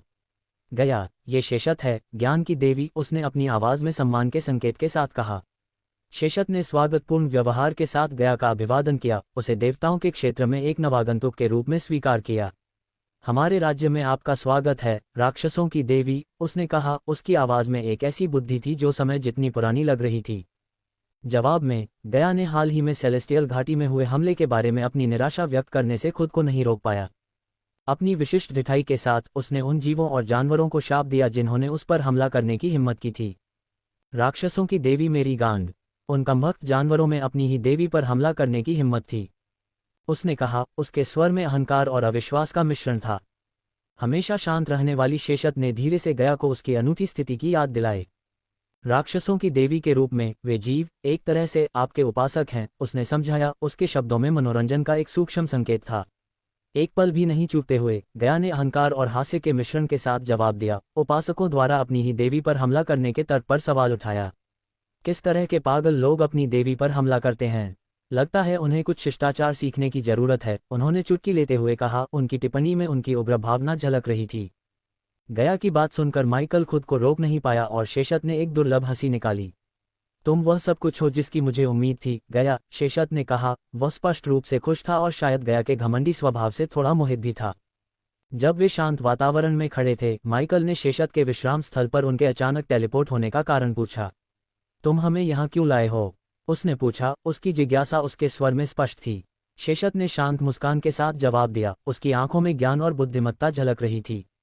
एक ऐसे व्यक्ति के लिए जिसने एक देवता को मार डाला है, तुम उल्लेखनीय रूप से शांत और निश्चिंत लग रहे हो, उसने कहा। उसकी आवाज में प्रशंसा का भाव था। माइकल ने एक व्यंग्यात्मक मुस्कान के साथ जवाब दिया, जब आप एक हिटमैन और हत्यारे होते हैं तो शांत रहना आपके स्वभाव का हिस्सा होता है, उसने कहा। उसके शब्दों में गंभीरता और मजाक का मिश्रण था। गया, जो कभी भी अपने विचारों को रोक कर नहीं रखती थी, ने मामले पर अपनी राय रखी। मैंने जो सुना है उसके अनुसार रेनार को यह मिलना ही था। ये दुखद है कि तथाकथित पैंथियन ने इस बारे में कुछ नहीं किया, उसने स्पष्ट रूप से कहा। रेनार के प्रति उसका तिरस्कार और पैंथियन की निष्क्रियता उसकी आवाज में स्पष्ट थी। सेशात ने धीरे से आह भरी, गया की भावना को स्वीकार किया। वास्तव में पैंथियन ने योजनाओं और राजनीति के जाल में अपना रास्ता खो दिया है, उसने स्वीकार किया। उसके स्वर में निराशा और त्याग का मिश्रण झलक रहा था। हालांकि सेशात ने स्पष्ट किया कि उन्हें बुलाने का कारण यह नहीं था। मैंने आपको पैंथियन की कमियों पर चर्चा करने के लिए यहाँ नहीं बुलाया है, उसने बातचीत का ध्यान बदलते हुए कहा। मैं आपको यहाँ इसलिए लाया हूँ क्योंकि मैं आपको सूचित करना चाहता था कि फेथ और रूरिक रिन की पहुंच से सुरक्षित हैं, उसने खुलासा किया, जिससे बातचीत में राहत की भावना आई। रिन का नाम सुनते ही गया के चेहरे पर गुस्सा आ गया और उसने गुस्से में अपनी मुट्ठी भींच ली। एक दिन मैं उस राजकुमारी ऑफ मडर कुतिया को सीधे नरक में भेज दूंगी, उसने दृढ़ निश्चय के साथ घोषणा की। जब तक आप ज़ाइलोथ मडर के देवता का सामना करने के लिए पर्याप्त मजबूत नहीं हो जाते, तब तक जितना संभव हो सके रिन से बचना बुद्धिमानी है। यहाँ तक कि देवताओं के देवता भी उससे डरते हैं, उसने स्थिति की गंभीरता पर जोर देते हुए चेतावनी दी। फिर उसने रिन की क्षमताओं के बारे में एक महत्वपूर्ण जानकारी जोड़ी। रिन अप्रत्याशित है और अब जब आपने कई सील धारकों को मार दिया है तो उसने नश्वर क्षेत्र में प्रकट होने का एक तरीका खोज लिया है। हालांकि वह शारीरिक रूप से वहां नहीं हो सकती है, फिर भी वह कहर बरपा सकती है और अराजकता फैला सकती है, सेशात ने रिन द्वारा उत्पन्न खतरे पर प्रकाश डालते हुए समझाया। उनकी बातचीत के बीच में माइकल को पिंक से एक महत्वपूर्ण प्रश्न याद आया। उसने सेशात से सेराफेन के पृथक या संरक्षित डेटा क्रिस्टल तक पहुंचने के बारे में पूछा। क्या सेराफेन के अधिक सुरक्षित क्रिस्टल तक पहुंचने का कोई तरीका है? उसने इस जटिल मुद्दे पर अंतर्दृष्टि की उम्मीद करते हुए पूछा। शेषत ने शांत मुस्कान के साथ जवाब दिया, उसकी आंखें ज्ञान से चमक रही थीं। कुछ चीजें किसी की अपनी यात्रा के माध्यम से बेहतर तरीके से खोजी जाती हैं, न कि केवल बताए जाने से, उसने रहस्यमय तरीके से उत्तर दिया। उसके शब्द अक्सर देवताओं से जुड़े रहस्य को प्रतिध्वनित करते थे। हमेशा अपनी राय व्यक्त करने में तत्पर रहने वाली एयाग ने एक आह भरी और थोड़ी निराशा में गुर्राए। विशिष्ट रहस्यमय देवी की बात, उसने दैवीय प्राणियों के मायावी उत्तरों से निपटने के दौरान एक सामान्य भावना व्यक्त करते हुए कहा। उनकी प्रतिक्रियाओं से अप्रभावित शेषत धीरे से मुस्कुराती रही। मेरे क्षेत्र में आपका हमेशा स्वागत है, जब तक आप चाहें तब तक रहने के लिए स्वतंत्र महसूस करें, उसने विनम्रतापूर्वक माइकल और गया को आतिथ्य प्रदान किया। यह महसूस करते हुए कि शेषत भारी सुरक्षा वाले क्रिस्टल को हैक करने के बारे में कोई और जानकारी नहीं देगा, माइकल ने आगे दबाव न डालने का फैसला किया। जैसे ही उनकी मुलाकात समाप्त होने वाली थी, शेषत ने बताया कि उसे देवालय में दायित्व हैं। मुझे अब पैंथियन में मामलों पर ध्यान देना चाहिए, लेकिन मुझे उम्मीद है कि भाग्य हमें फिर से मिलने की अनुमति देगा, उसने गर्मजोशी से कहा। उसके हाथ की एक लहर के साथ माइकल और गया ने खुद को तुरंत गोल्ड स्पायर की हलचल वाली सड़क पर वापस पाया। शेषत के विश्राम स्थल का शांत वातावरण पलक झपकते ही शहर की जीवंत ऊर्जा से बदल गया। फिर माइकल और गया गोल्ड स्पायर की हलचल भरी सड़कों से गुजरे और जल्द ही खुद को एक 3 मंजिला इमारत के सामने पाया, जो शहर की वास्तुकला के बीच राजसी ढंग से खड़ी थी। इमारत बहुत ही शानदार थी, इसकी मजबूत पत्थर की दीवारें विभिन्न पौराणिक प्राणियों की जटिल नक्काशी से सजी थीं। प्रवेश द्वार 2 बड़े अलंकृत लकड़ी के दरवाजों से घिरा हुआ था, जिनमें से प्रत्येक पर एक बंद लोहे की मुट्ठी का प्रतीक था, जो जानवरों पर शक्ति और महारत का प्रतीक था। दरवाजों के ऊपर एक साइन बोर्ड गर्व से लटका हुआ था, जिस पर मुट्ठी के शिखर के आकर्षक प्रतीक के ठीक नीचे बोल्ड सुरुचिपूर्ण लिपि में आयन हैंड बीस्ट टैमस का नाम लिखा था। इमारत की खिड़कियां बड़ी थीं, जिससे अंदर पर्याप्त रोशनी आती थी, और छत पर ड्रैगन और अन्य पौराणिक जानवरों की मूर्तियां सजी हुई थीं, जो अंदर के जानवरों की विशेषज्ञता और कौशल का संकेत देती थीं। जैसे जैसे वे पास पहुंचे, अंदर से जानवरों की आवाजें और कभी कभी दहाड़ें सुनी जा सकती थीं। चलो देखते हैं कि जानवरों को काबू करने वालों के पास क्या है, उन्होंने आत्मविश्वास से कहा। आयनहैंड बीस्ट टैमर्स के क्षेत्र में कदम रखते हुए गया उनके पीछे पीछे चल रहा था। अध्याय 1180 बोर्गिन आयरनफिस्ट। जब वे आयनहैंड बीस्ट टैमर्स में दाखिल हुए तो वे तुरंत ही एक देहाती माहौल में घिर गए, जो फर और अदम्य जंगल की मिट्टी की खुशबू से भरा हुआ था। अंदर का हिस्सा विशाल था, जिसमें मोटी लकड़ी की बीम द्वारा समर्थित ऊंची छतें थीं, और दीवारों को विभिन्न शिकार ट्राफियों और जानवरों को वश में करने के व्यापार के औजारों से सजाया गया था। उनके चारों ओर मांसल जानवरों को वश में करने वाले अपने काम के बारे में घूमते थे। उनके शरीर टैटू से सजे थे, जो बहादुरी और कौशल की कहानियां बताते थे। इन वश में करने वालों में विशाल ऑक से लेकर फुर्तीले कल्पित बौने तक की विभिन्न जातियां शामिल थीं, जिनमें से प्रत्येक में कठोर अनुभव और उन प्राणियों की गहरी समझ थी जिनके साथ वे काम करते थे। उनकी पोशाक चमड़े की बनियान से लेकर पूरे कवच तक थी। प्रत्येक टुकड़ा विशिष्ट रूप से डिजाइन किया गया था और गिल्ड के भीतर उनकी उपलब्धियों और स्थिति का प्रतीक सहायक उपकरण से सजाया गया था। कमरे के एक कोने में एक बड़े पिंजरे ने उनका ध्यान आकर्षित किया। अंदर एक भव्य ईगल भालू बेचैन होकर चहलकदमी कर रहा था। ये शानदार प्राणी देखने लायक था, जिसका शरीर भालू जैसा मजबूत था और पंख और सिर चील जैसा था। इसके पंख और फर एक दूसरे से मिलकर जंगली सुंदरता और शक्ति का आभास पैदा कर रहे थे। इसकी चीखें पूरे हॉल में गूंज रही थीं, जिससे कुछ संरक्षक घबराकर उसकी ओर देखने लगे। गिल्ड के संरक्षक, जिनमें साहसी और उत्सुक दर्शक शामिल थे, आपस में फुसफुसा रहे थे। उनकी आवाज में डर और मोह का मिश्रण था। वह चीज बहुत बड़ी है, एक संरक्षक ने कहा, जबकि दूसरे ने कहा, मैं उन पंजों के गलत पक्ष में नहीं रहना चाहता। इस बीच पिंजरे के चारों ओर जानवरों को प्रशिक्षित करने वालों ने चील भालू का मजाक उड़ाया। ऐसा लग रहा था कि वे उसकी ताकत और क्रूरता से नहीं डरते। शांत हो जाओ बड़े दोस्त, एक प्रशिक्षित व्यक्ति हंसा और अपने हाथ से पिंजरे पर जोर से मारा। तुम उन सलाखों के पीछे इतने मजबूत नहीं हो। वह चील भालू ही होगा। मैंने ऐसा प्राणी पहले कभी नहीं देखा। गया ने विस्मय और आश्चर्य से चील भालू को देखा। राजसी जानवर को देखते हुए उसकी आंखों में उत्साह और जिज्ञासा का मिश्रण चमक उठा। अचानक आयरनहैंड बीस्ट टैमर्स में माहौल नियंत्रित उत्साह से अराजक आतंक में बदल गया, क्योंकि चील भालू एक गगनभेदी दहाड़ के साथ अपने पिंजरे से बाहर निकल आया। विशाल जानवर की ताकत पूरी तरह से प्रदर्शित थी, क्योंकि वह धातु की सलाखों को ऐसे चीर रहा था जैसे वे कागज से बनी हों। संरक्षक डर के मारे चिल्लाने लगे, छिपने के लिए हाथ पांव मारने लगे। भागो, ये खुला है, किसी ने चिल्लाया। उनकी आवाज डर से कांप रही थी। कमरे में अफरा तफरी मच गई। लोग भागने की जल्दी में एक दूसरे से टकरा रहे थे। इस बीच जानवरों को पकड़ने वाले, हालांकि आश्चर्यचकित थे, जल्दी से कार्रवाई में लग गए। जाल लाओ, एक प्रशिक्षक चिल्लाया जैसे ही वह उपकरण कक्ष की ओर भागा। एक अन्य प्रशिक्षक, एक मोटा ऑग जिसके चेहरे पर निशान थे, ने चील भालू की ओर एक धुआं बम फेंका ताकि वह भ्रमित हो जाए। बम घने, दम घोंटने वाले धुएं के बादल में फटा, लेकिन जानवर बेफिक्र लग रहा था। उसके शक्तिशाली पंख हवा को साफ करने के लिए फड़फड़ा रहे थे। सुरक्षित दूरी से माइकल और गया ने दृश्य को देखा। ये गड़बड़ होने वाला है, माइकल ने टिप्पणी की। उसकी आंखें जानवर की हरकतों पर नजर रख रही थीं। अब गुस्से में आया ईगल भालू पहुंच में आने वाले किसी भी व्यक्ति पर टूट पड़ा। इसकी तीखी चोंच एक प्रशिक्षक की बांह पर बंद हो गई। हड्डियों के टूटने की आवाज हॉल में गूंज उठी। प्रशिक्षक दर्द में चिल्लाया, क्योंकि उसे चित्रे की गुड़िया की तरह एक तरफ फेंक दिया गया था। एक तेज गति से जानवर उड़ गया। उसके बड़े पंखों ने हवा के झोंके पैदा किए जो टेबल और कुर्सियों को गिरा देते थे। जैसे ही यह संरक्षकों के ऊपर चढ़ा, इसने भीड़ की ओर धातु के खंजर जैसे पंखों की बौछार की। पंख हवा में सीटी बजाते हुए दीवारों में धंस गए और दुर्भाग्य से कुछ प्रशिक्षकों और संरक्षकों में भी। पंखों से सावधान रहें, एक प्रशिक्षक ने चेतावनी दी, क्योंकि वह एक घातक प्रक्षेप्य से बाल बाल बच गया। अब कमरा एक युद्ध क्षेत्र बन गया था, जहां जानवरों को वश में करने वाले अपने सभी कौशल और औजारों का इस्तेमाल करके प्राणी को वश में कर रहे थे। एक प्रशिक्षक, एक तेज तर्रार योगिनी, हवा में उछली, जानवर की गर्दन के चारों ओर एक लासो फेंकने का प्रयास किया।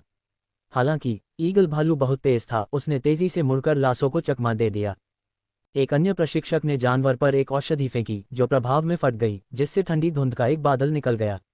धुंध ने जानवर को क्षण भर के लिए धीमा कर दिया, लेकिन इसकी अपार शक्ति ने उसे मुक्त होने की अनुमति दी, एक भयंकर गर्जना के साथ बर्फीले अवशेषों को हिलाकर। लड़ाई के दौरान खून, पंख और मलबा फर्श पर बिखरा हुआ था। लड़ाई की आवाजें बहुत तेज थीं, हथियारों की खनक, तमंचों की चीखें, चील भालू की चीखें और घायलों की चीखें। गया ने अपनी मुट्ठियां भींच लीं, लड़ाई में शामिल होने के लिए बेचैन थी, लेकिन माइकल ने उसके कंधे पर एक आश्वस्त करने वाला हाथ रखा, उसे रुकने का संकेत दिया। वे दोनों जानते थे कि हस्तक्षेप करने से स्थिति और बिगड़ सकती है। जैसे ही तमंचों और चील भालू के बीच संघर्ष तेज हुआ, आयरनहैंड बीस्ट तमंचों की इमारत के दरवाजे तेज आवाज के साथ खुल गए। एक प्रभावशाली व्यक्ति अंदर आया, उसकी आंखें तेज और केंद्रित थीं। जैसे ही वह अंदर आया, कमरा शांत होता गया। उसके भारी जूते लकड़ी के फर्श पर टकरा रहे थे। वह बोर्गिन आयरनफिस्ट है, एक संरक्षक ने विस्मय में अपने साथी से फुसफुसाया। उसकी आंखें प्रशंसा से चौड़ी हो गईं। आयरनहैंड बीस्ट टैमर्स के नेता, वे कहते हैं कि उन्होंने एक बार अकेले ही एक जंगली बर्फ के ड्रैगन को वश में कर लिया था। बोर्गिन आयरनफिस्ट, एक विशालकाय व्यक्ति जिसकी भुजाएं पेड़ के तने जितनी मोटी थीं, ने अपने सामने की अराजकता का निरीक्षण किया। उसके बाल सफेद रंग के जंगली अयाल थे और उसके चेहरे पर अनगिनत लड़ाइयों के निशान थे। उसने एक चमड़े की बनियान पहनी थी जिस पर उसने जीते हुए जानवरों के विभिन्न फर और दांतों से सजी हुई थी। उसके बगल में एक विशाल, रून नक्काशीदार वारहैमर लटका हुआ था, जिसका सिर एक हल्की जादुई आभा से चमक रहा था। बिना कुछ कहे, बोर्गिन ने अपने हथौड़े को थाम लिया। उसकी पकड़ मजबूत और आश्वस्त थी। चील भालू ने एक नए और दुर्जेय प्रतिद्वंद्वी को महसूस करते हुए एक विद्रोही चीख निकाली और उसकी ओर दौड़ा। बोर्गिन अपने आकार के हिसाब से आश्चर्यजनक चपलता के साथ आगे बढ़ा। वह जानवर के शुरुआती हमले को चकमा देते हुए एक तरफ लुढ़क गया। जैसे ही ईगल भालू फिर से हमला करने के लिए मुड़ा, बोर्गिन ने अपने हथौड़े को अविश्वसनीय बल से घुमाया, जमीन पर मारा और एक शॉकवेव बनाई जिसने जानवर को कुछ पल के लिए स्तब्ध कर दिया। अवसर का लाभ उठाते हुए बोर्गिन ने कमरे के चारों ओर लगाए गए जालों की एक श्रृंखला को सक्रिय कर दिया। दीवारों में छिपे हुए डिब्बों से जाल बाहर निकले जिससे जानवर के पंख उलझ गए। उसी समय फर्श से जंजीरों की एक श्रृंखला उछली जो ईगल भालू के पैरों के चारों ओर लिपटी हुई थी और उसकी गति में बाधा डाल रही थी। ईगल भालू अपने बंधनों के खिलाफ संघर्ष कर रहा था, लेकिन बोर्गिन अथक था। वह जानवर के पास गया, उसका हथौड़ा अंतिम प्रहार करने के लिए उठा, लेकिन जानलेवा प्रहार करने के बजाय बोर्गिन ने हथौड़े के सिर के सपाट सिरे को जानवर के माथे पर रखा और एक प्राचीन वश में करने वाला मंत्र फुसफुसाया। जैसे ही ईगल भालू का संघर्ष समाप्त हुआ, कमरे में सन्नाटा छा गया। उसकी आंखें, जो कभी जंगली क्रोध से भरी हुई थीं, अब एक शांत रोशनी से चमक रही थीं। बोर्गिन की गहरी और गूंजती हुई आवाज प्राणी की आत्मा तक पहुंचती हुई प्रतीत हुई, जिससे उसका उग्र मन शांत हो गया। अंतिम इशारे के साथ बोर्गिन ने जानवर को उसके बंधनों से मुक्त कर दिया। अब शांत हो चुके ईगल भालू ने अपने नए स्वामी के प्रति सम्मान में अपना सिर झुका लिया। संरक्षक और जानवरों को पालने वाले जयकारे लगाने लगे और तालियां बजाने लगे। बोर्गिन आयरनफिस्ट विजयी भाव से खड़ा था, उसके पैर जमीन पर मजबूती से जमे हुए थे। वह जानवरों का सच्चा स्वामी था। जैसे ही गया की नज़र बोर्गिन आयरनफिस्ट के पैरों पर लेटे शांत ईगल भालू पर पड़ी, अचानक एक अकथनीय संबंध उसके भीतर उमड़ पड़ा। ऐसा लगा जैसे उसके मन और प्राणी के बीच की सीमाएं कुछ पल के लिए धुंधली हो गई हो। मुझे बचाओ। हॉल के शोरगुल और हलचल के बीच उसने अपने मन में एक स्पष्ट, अलग अलग विनती सुनी। यह एहसास गया को बिजली के बोल्ट की तरह लगा। यह अप्रत्याशित टेलीपैथिक संचार कुछ नया, कुछ गहरा था। उसे एहसास हुआ कि यह राक्षसों की देवी के रूप में उसकी नई स्थिति का प्रकटीकरण हो सकता है। इन प्राणियों के साथ गहरे स्तर पर जुड़ने की उसकी क्षमता चौंकाने वाली और उत्साहजनक दोनों थी। अभी भी इस अनुभव से उबरते हुए गया ने देखा कि जानवरों को काबू करने वाले बोर्गिन के आदेश का पालन करते हुए चील भालू को दूर ले जाने लगे। वह प्राणी के त्याग को महसूस कर सकती थी, उसकी आत्मा को काबू करने वालों की मजबूत पकड़ के नीचे दबा दिया गया था। इस बीच बोर्गिन एक आज्ञाकारी उपस्थिति के साथ आदेश जारी कर रहा था। इस गड़बड़ी को सुलझाओ दोस्तों, उसने पूरे हॉल में चिल्लाया, और यह सुनिश्चित करें कि घायलों को तुरंत चिकित्सकों के पास ले जाया जाए। हमें इन पिंजरों को मजबूत करने की आवश्यकता होगी, हमारे जानवर इस तरह से मुक्त नहीं हो सकते। उसकी आवाज़ अधिकारपूर्ण लेकिन चिंता से रहित नहीं हॉल में गूंज उठी, क्योंकि उसके आदमी उसके निर्देशों का पालन करने के लिए दौड़ पड़े। उसके नेतृत्व में अराजकता धीरे धीरे कम हो गई, हॉल फिर से व्यवस्थित हो गया। ईगल भालू के साथ अपनी मुठभेड़ को अभी भी याद करते हुए गया ने भावनाओं का मिश्रण महसूस किया। जानवर की दलील उसके दिमाग में गूंज रही थी, जिससे उसे इन प्राणियों के प्रति जिम्मेदारी का एहसास हुआ। तब उसे पता चला कि एक देवी के रूप में उसकी भूमिका सिर्फ एक उपाधि नहीं थी, बल्कि गहरे निहितार्थों वाला एक आह्वान था। जब हंगामा शांत हो गया और हॉल सामान्य हो गया, तो गया ने माइकल की ओर रुख किया। उसकी आवाज़ में अनिश्चितता का संकेत था। मुझे कुछ महसूस हुआ, उस जानवर के साथ एक संबंध। उसने कबूल किया। उसका माथा चिंतन में सिकुड़ गया। यह मुझसे बात कर रहा था, माइकल, मेरे दिमाग में। मुझे क्या करना चाहिए? अपनी नई शक्तियों की गंभीरता पर विचार करते हुए माइकल एक पल के लिए रुक गया। अभी के लिए चलो किसी भी चीज़ में जल्दबाजी न करें, उसने शांति से सलाह दी। हमें आपकी क्षमताओं को बेहतर ढंग से समझने और हाथ में मौजूद कार्य पर ध्यान केंद्रित करने की आवश्यकता है। गया ने सहमति में सिर हिलाया, उसकी आंखों में संकल्प लौट आया। तुम सही हो, उसने खुद को मजबूत करते हुए कहा। मैं जो कर सकता हूं उसके बारे में और अधिक सीखूंगा, लेकिन पहले चीज़ें पहले। माइकल ने उसके समझदार दृष्टिकोण की सराहना करते हुए एक सहायक मुस्कान पेश की। चलो बोर्गिन से बात करते हैं, उसने आयरनहैंड बीस्ट टैमर्स के नेता की दुर्जय आकृति की ओर इशारा करते हुए सुझाव दिया। हमें हाइड्रा और उनके प्रजनकों के बारे में पता लगाना होगा।